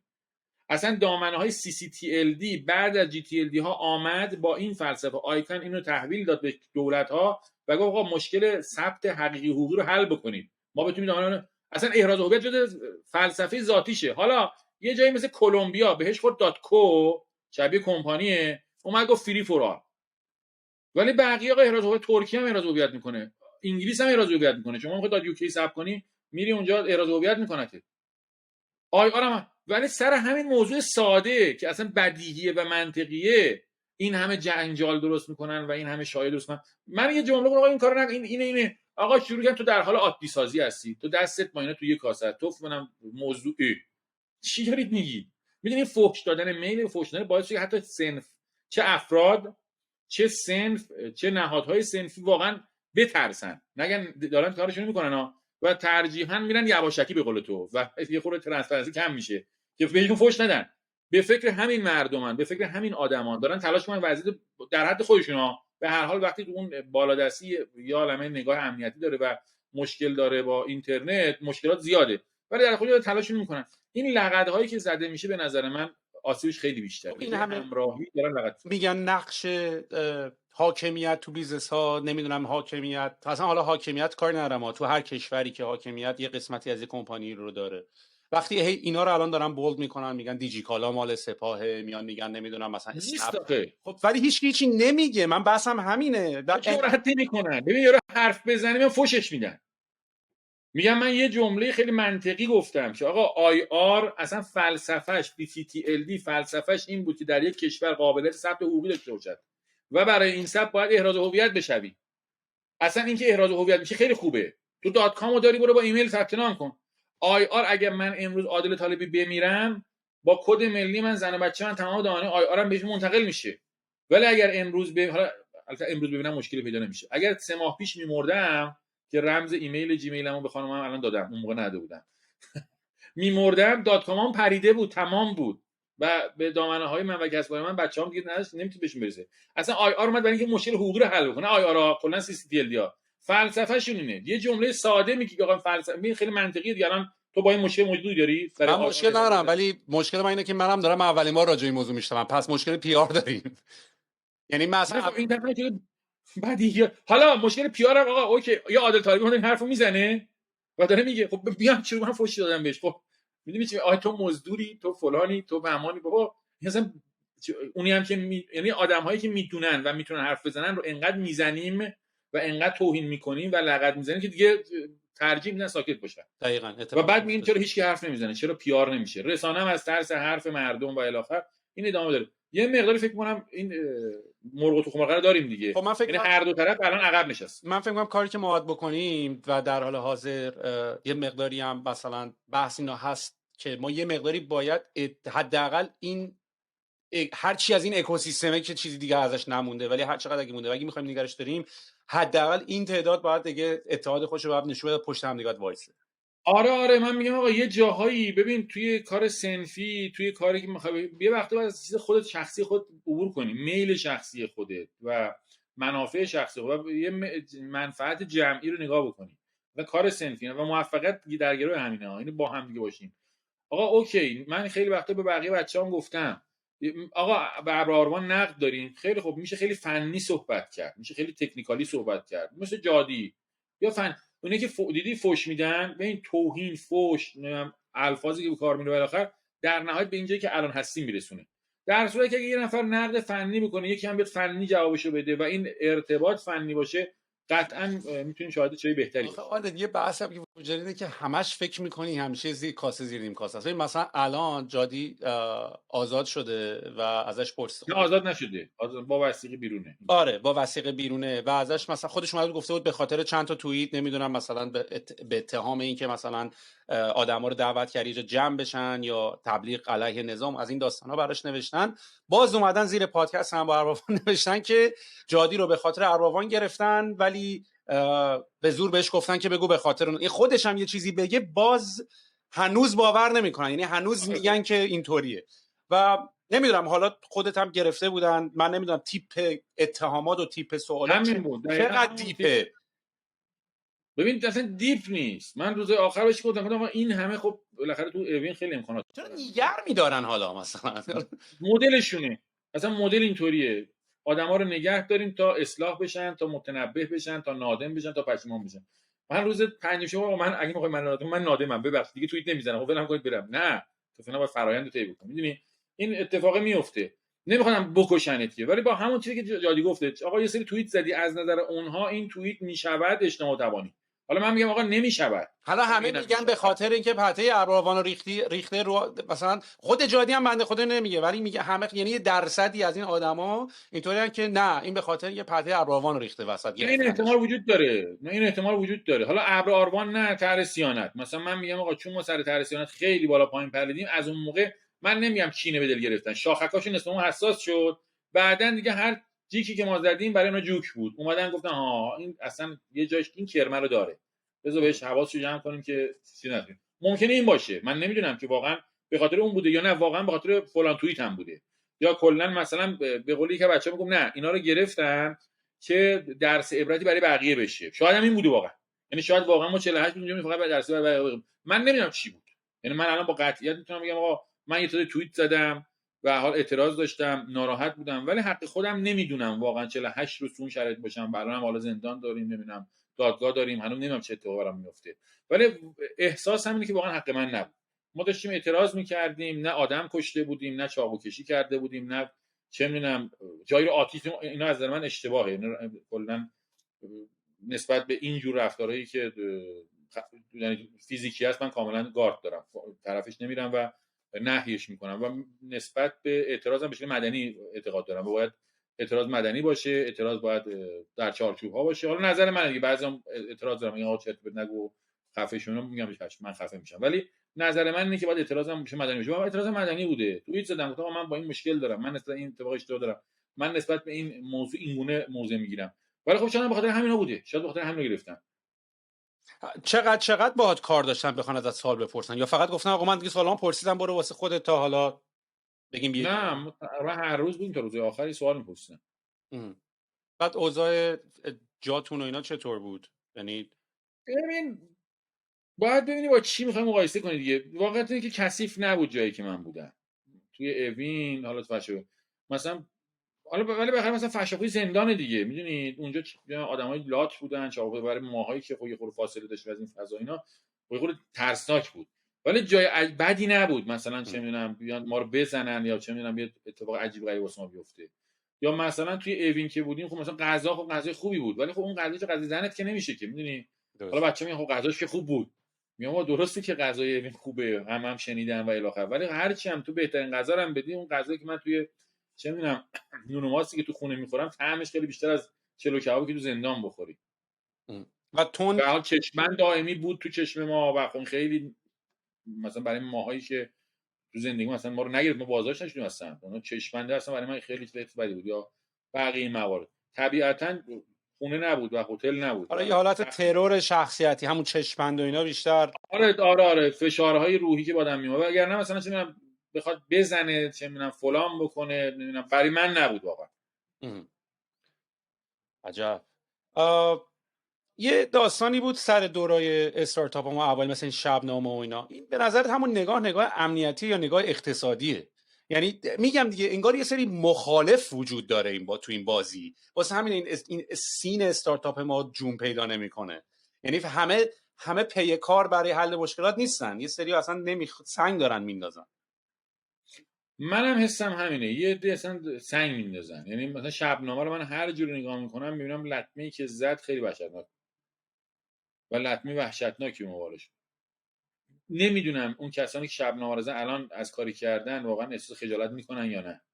می‌دونی صدمه‌ای که به اکوسیستم استارتاپی خورد غیر قابل جبرانه به نظر من. شبنامه ادامهش دیگه ادامه هم داشت. اون انگیزه و امید و جوانای ما کش. شاید هم بعد آخه یه جور دیگه فکر میکنن، یعنی واقعا یه جور دیگه فکر، موجودات دیگه هستن واقعا. اینا فکر میکنن مثلا ما داریم دیتای مثلا سرمایه گذار خارجی میاد دیتای ما رو ور میداره میبره، اونا میتونن شنود کنن به جایی که ما شنود دغدغه کنیم. درستیه سهیل. ببین آره دغدغه درستیه. آقا هند هم اینو داره، آلمان هم اینو داره، ولی به جای شاخشون کشیدن بستن و زدن و بریدن و بستن، میاد وارد تعامل میشه. میگه آقا سرورات اینجا طبق این قوانین فعالیت میکنه. میدونی تعامل میکنه. متاسفانه اینجا به جای تعامل ما یاد گرفتیم فقط قطع شاخشون. بکنیم. این اشتباهه. آره. الان دوباره برگشتی به سر کار دیجیتال مارکتینگ و همون کاری که قبلا داشتی می‌کردی ادامه داری میدی؟ حالا به طور کامل که نتونستم برگردم، میخوره فعلا از نظر روحی و اینا فاصله دارم، ولی دارم تلاش میکنم که برگردم. آره. عالی. باحال‌ترین تکنیک‌ها و تولای مارکتینگ تو این گذشته دیدی چی بوده؟ یعنی فکر می‌کنی از زمانی که شروع کردی تا به الان چقدر عوض شده بازی؟ ببین خب خیلی عوض شده. خب من چون با سئو شروع کردم دیجیتال مارکتینگ و عملا خب سئو رو خیلی بیشتر دوست دارم. هنوزم درآمد اصلی ما با سئو توی تیزلند و اینها. در واقع سئو برای ما داره پول میسازه و بهترین ابزار هم گوگل بوده راستش بخواد. من جز اوناییم که گوگل رو میدونی که چجوری بود. قبلا باید یکی بود دعوتت میکرد. جیمیل. آره جیمیل و اینا. آره تو جیمیل اینا جز اونا. و ما قبلش برای یاهو این کارو میکردیم. میرفتیم سایت دیماس ثبت میکردیم. دیماس.org بود. تو یاهو دایرکتوری ثبت میکردیم و الی آخر. و با سئو هم شروع کردیم. بهترین لذت بخشترین موفقیتمون با سئو بود. بهترین پولایی که در آوردیم اینها از سال 82 و 3. خیلی خاطره دارم از سئو. آره بهترین تولز برای من سئو بود. کتابی که پیشنهاد میدی یکی که به دیجیتال مارکتینگ علاقه داره بخونه؟ خیلی گستره است دیجیتال مارکتینگ. کدوم حوزهش؟ مثلا حوزه محتواشو بگی یا مثلا چه میدونم حوزه سوشالشو بگی یا چه حوزه‌ایشو؟ کتابی که خود خیلی دوست داری. حالا اصلا راجع دیجیتال مارکتینگ هم نباشه. من اگه من یه کتاب بخوام توصیه کنم مدیریت بازار کاتلر و کلر رو من میگم بخونن همه. چون میدونی که من اعتقاد دارم اصلا چیزی به اسم بازار دیجیتال وجود نداره. من دیجیتال مارکتینگ اصلا بهش اعتقاد ندارم. اصلا دیجیتال مارکتینگ وجود نداره. در واقع ما بازاریابی در فضای دیجیتال داریم یا مارکتینگ این دیجیتال داریم. دیجیتال مارکتینگ به نظر من نداریم. در واقع از نظر من تعریف دیجیتال مارکتینگ خب اینو همه جا میگم من و روش تاکید دارم. به نظر من دیجیتال مارکتینگ یعنی انتخاب و استفاده هوشمندانه از ابزارهای موجود و در دسترس در فضای دیجیتال برای رسیدن به اهداف بازاریابی. معنیش اینه که اصلا چیزی مثل بازاریابی بیس اونه. همه چی اونه. پروداکت، پلیس، نمیدونم پرایسینگ، حالا اگه 4P باشه، 5C باشه، هر مدلی که میخواد باشه، مکتب آدینس باشه. اول تو بازاریابی رو بشناسی و بفهمی رفتار مصرف کننده و الی آخر همه رو فهمیده باشی. بعد ابزارهای فضای دیجیتال هم بشناسی و بعد ببین حالا کدوم ابزار کجا به کدوم هدف کمک میکنه. الزاما ایمیل مارکتینگ در همه نمیخوره، الزاما سئو در همه نمیخوره، الزاما سایت همه نباید داشته باشن و الی آخر. اینا همه فقط یه ابزارن. در واقع اون چیزی که ما به دیجیتال مارکتینگ میشناسیم یا بازار دیجیتال، بازاریابی در فضای دیجیتاله. اول بازاریابی رو باید بدونی، فضای دیجیتال هم بشناسی و بعد ببین حالا چگونه میتونی فرآیندهای بازاریابی رو با استفاده از ابزار دیجیتال بهبود ببخشی.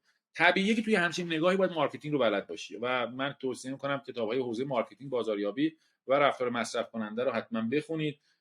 کتابی که من خودم خیلی دوست دارم کتاب مدیریت بازاریابی کاتلر و کلر. ترجمه خوبش هم ترجمه نشر نس رو دوست دارم. خودم نشر برایمو دارم ولی خب این کتاب از نشر نسه. باز یه کتاب خیلی خوب اگر بخوام بهتون توصیه بکنم این کتاب قرمز است. ببینم اسمش طرح بازاریابی کسب و کار کوچک مال آلندی به که خارجیش میشه وان پیج مارکتینگ پلن. تو اینجا به یه اسم دیگه ترجمهش کردن. اینم به نظر من دید خوبی درباره مارکتینگ و برنامه‌ریزی برای بازاریابی میده. باز اگه کتاب خوب بخوام توصیه کنم این برنامه‌ریزی باز اینی که تبلیغات مستقیم بچه‌ها. برنامه‌ریزی بازاریابی اریک داویس مال نشر برآیند خودمه.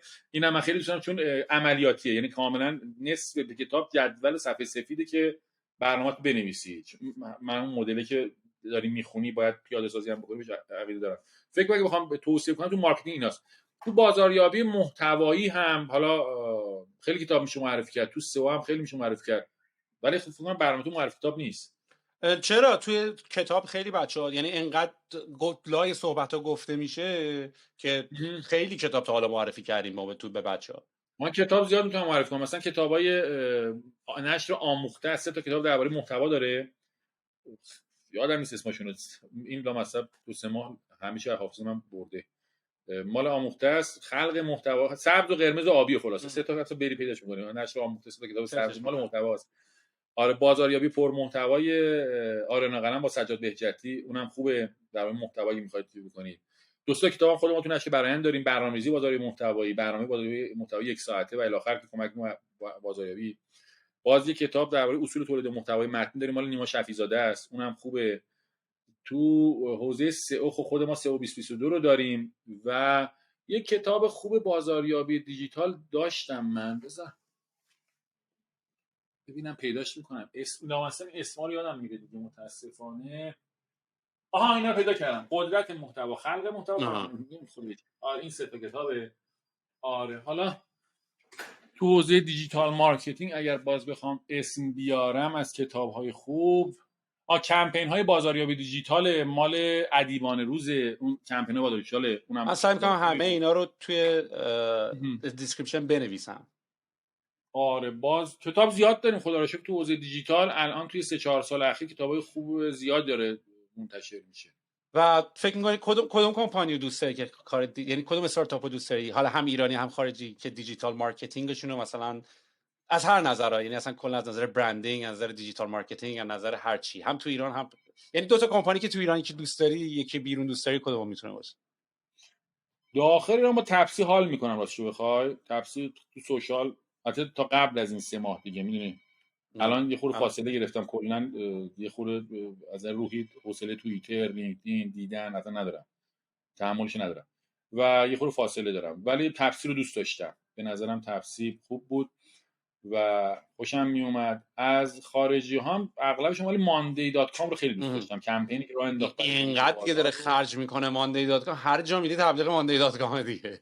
اما الان نه، همون موقع شروع کرد، ورودش خیلی خوب بود و خیلی خوب تحریک کرد، خیلی خوب. یکی گرامرلی رو خیلی دوست داشتم، ورود به بازار رو من خب معمولا تو حوزه ورود به بازار و کمپین ورود به بازار زیاد میرم، مثلا کلا خودم رو یه وقتی جایی معرفی میگم استراتژی اسوار آنلاین برای ورود به بازار و معمولا گو تو مارکت ها کار خوبی کردم، ورودی خوبی داشتم. ما اتفاقا چالش داریم روی گو تو مارکت خودمون، یعنی ما یه سافر داریم درست می‌کنیم که کامیونیتی پلتفرم، همون سافر فرومای قدیم، ولی به شکل مدرن و تاچ سوشیال به بیزنس ها میفروشیمش و چون آدینسش و مشتریاش خیلی میتونن بزرگ باشن، یعنی خیلی پروداکت هوریزونتالیه، هی داریم سعی میکنیم هی اینو نروتر کنیم و پرسوناشو بیشتر مشخص بکنیم و به اصطلاح آی سی پی و آیدیال کاستومرمون رو هی پیدا بکنیم و من حتما باید با راجعش باهات صحبت بکنم. پس چرا که حتما خوشحال میشم. آره چی داشتم میگفتم یادم رفت، در رابطه با کمپانی خارجی که دوست داری ورود بدی. خارجی، آره اینا گرامرلی و ماندی دات کام رو دوست داشتم.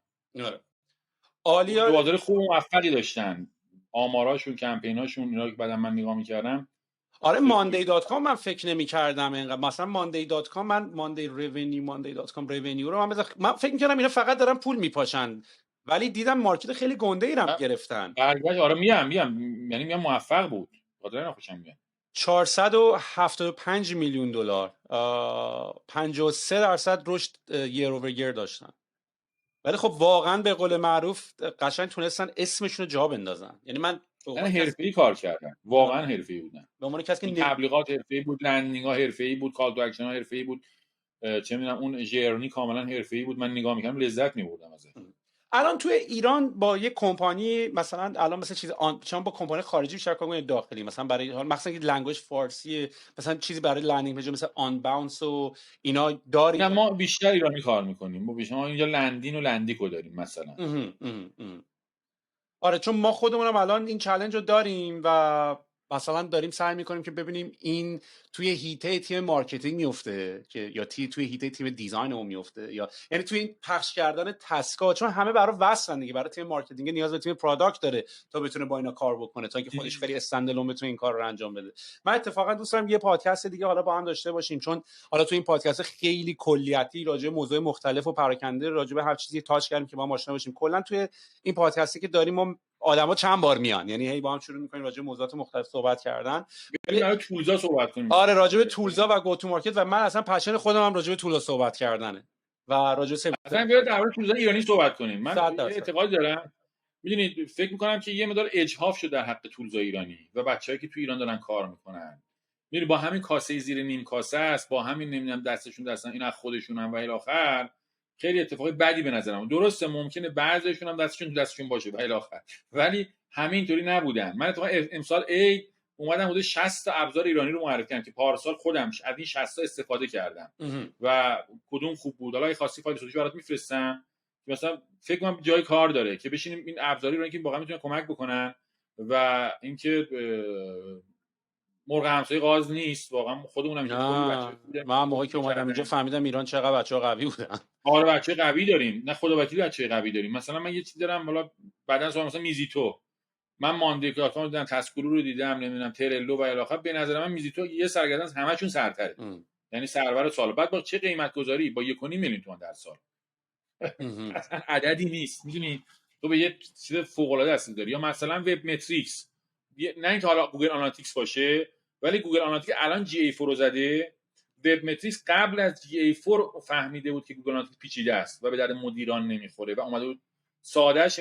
الان نگاه میکنی فکر میکنی وب متریکس رو از روی جی ای 4 یه جایی کپی کردن، درست نه اون قبل از اون بود که من الان استفاده می‌کردم. یا مثلا چه می‌دونم، یا علامه ابزار ایرانی دیگه، مثلا همین پنل‌های پیامک داریم، پنل‌های چه می‌دونم آر اف ام داریم مثل سوکانینا و الی آخر. کارهای خوبی کردن واقعا تو ایران و فکر کنم جای صحبت داره درباره این. میشه همون بحث اولمون که پرکتیکال بریم واقعا راجع به تولا صحبت بکنیم دیگه، راجع به تولا صحبت کنیم و من خودم این تاپیکو خیلی دوست دارم و همیشه مثلا این کارو میکنم یعنی مثلا من توی همون دوره بالا دیجیتال خودم که دارم دقیقاً توی هر قسمت تولز و عملیاتی میارم نشون میدم، حالا میخواد ایرانی یا خارجی، ولی واقعا خودت، یعنی اول توضیح کلیات اینه و حالا عملیاتش اینه و بعد تمرین میدیم که حالا برو عمل کن و خیلی خوشحال میشم. تو هم که ماشاءالله مخاطب خیلی گسترده و خوبی داری و بهشون کمک بکن که تولزای خوب رو انتخاب بکنن. آره 100%. من خودم راجع به تول صحبت کردن خیلی خیلی راجعش علاقه دارم و بعد تولای ایرانی هم واقعا یعنی فقط آدم ناراحته که شاید پتانسیل مارکتشون مثلا 80 میلیون که نه ولی 10-20 میلیون باشه. یعنی کاش این انرژی رو میذاشتن توی مارکت بزرگتر، یا حالا ان شاء الله صادر کنیم، فقط ان شاء الله فقط بحث مالتی لینگوالش باشه، فقط بحث لنگویجش باشه که بتونید ترجمه کنیم به لنگویج‌های دیگه. الان داریم چند تایی تونستن از این صد بگذرن. تسکولو مثلا نمونه تسکولو بود، فکر میکنم پورسلاین بود که الان از ایران خارج شده، عربی و ترکی اینا اضافه کرده و داریم که الان این اتفاق افتاده. متاسفانه تحریم ها نمیذاره دیگه. میدونی اون دیوونه‌ای که میگفت قطعنامه‌دان اینقدر باید که پاره شود، نمیفهمید که با قطعنامه‌دان کسی پاره نمیشود. این دهن بچهای ایرانی که داره در جایی که واقعا سرتریم، در جایی که واقعا نخبه‌های فوق‌العاده‌ای داریم، در جایی که پتانسیل منابع انسانی عالی داریم، پشن، انگیزه، استعداد، و بعد اینا به خاطر تحریم ها متاسفانه نمیتونه ارتباط بگیره با جامعه جهانی، نمیتونه از جامعه جهانی استفاده بکنه، ورودی بگیره و نمیتونه متاسفانه خروجی بده. درستش میکنیم عادل.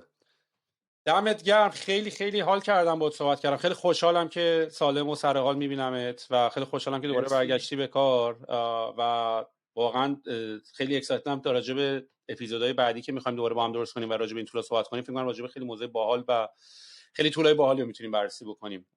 من باز باهات در تماس خواهم بود. مرسی، ممنونم. امیدوارم برای عزیزانی که حالا وقتشون گذاشتن و این فایل رو حالا گوش کردن یا دیدن براشون جذاب بوده باشه و مفید بوده باشه، وقتشون هدر نرفته باشه. نه حتما که همینطوره. خود بچه‌ها یه چیزی میکشن بیرون به هر حال. آره من عذرخواهی می‌کنم یه خورده لکنت دارم. خب یه خورده آره جدیدن لکنت پیدا کردم یا کلماتو خوب ادا نکردم. من اصلا همچین حسی نکردم. اون نگفته عاده، چون من انقدر بد حرف میزنم الان من بد میشم، چون من اصلا اینقدر قاطی فاتی حرف میزنم. نه من جمله‌هام گهگاهی میخورم و اینها، اخیراً عذرخواهی میکنم دیگه. نه مشتی آره امیدوارم براتون مفید بوده باشه. مشتی هستی. من الان با خودت کار دارم، من فقط اینو پاز میزنم. یعنی باشه بسیار. آره بعد هم از همگی خداحافظ.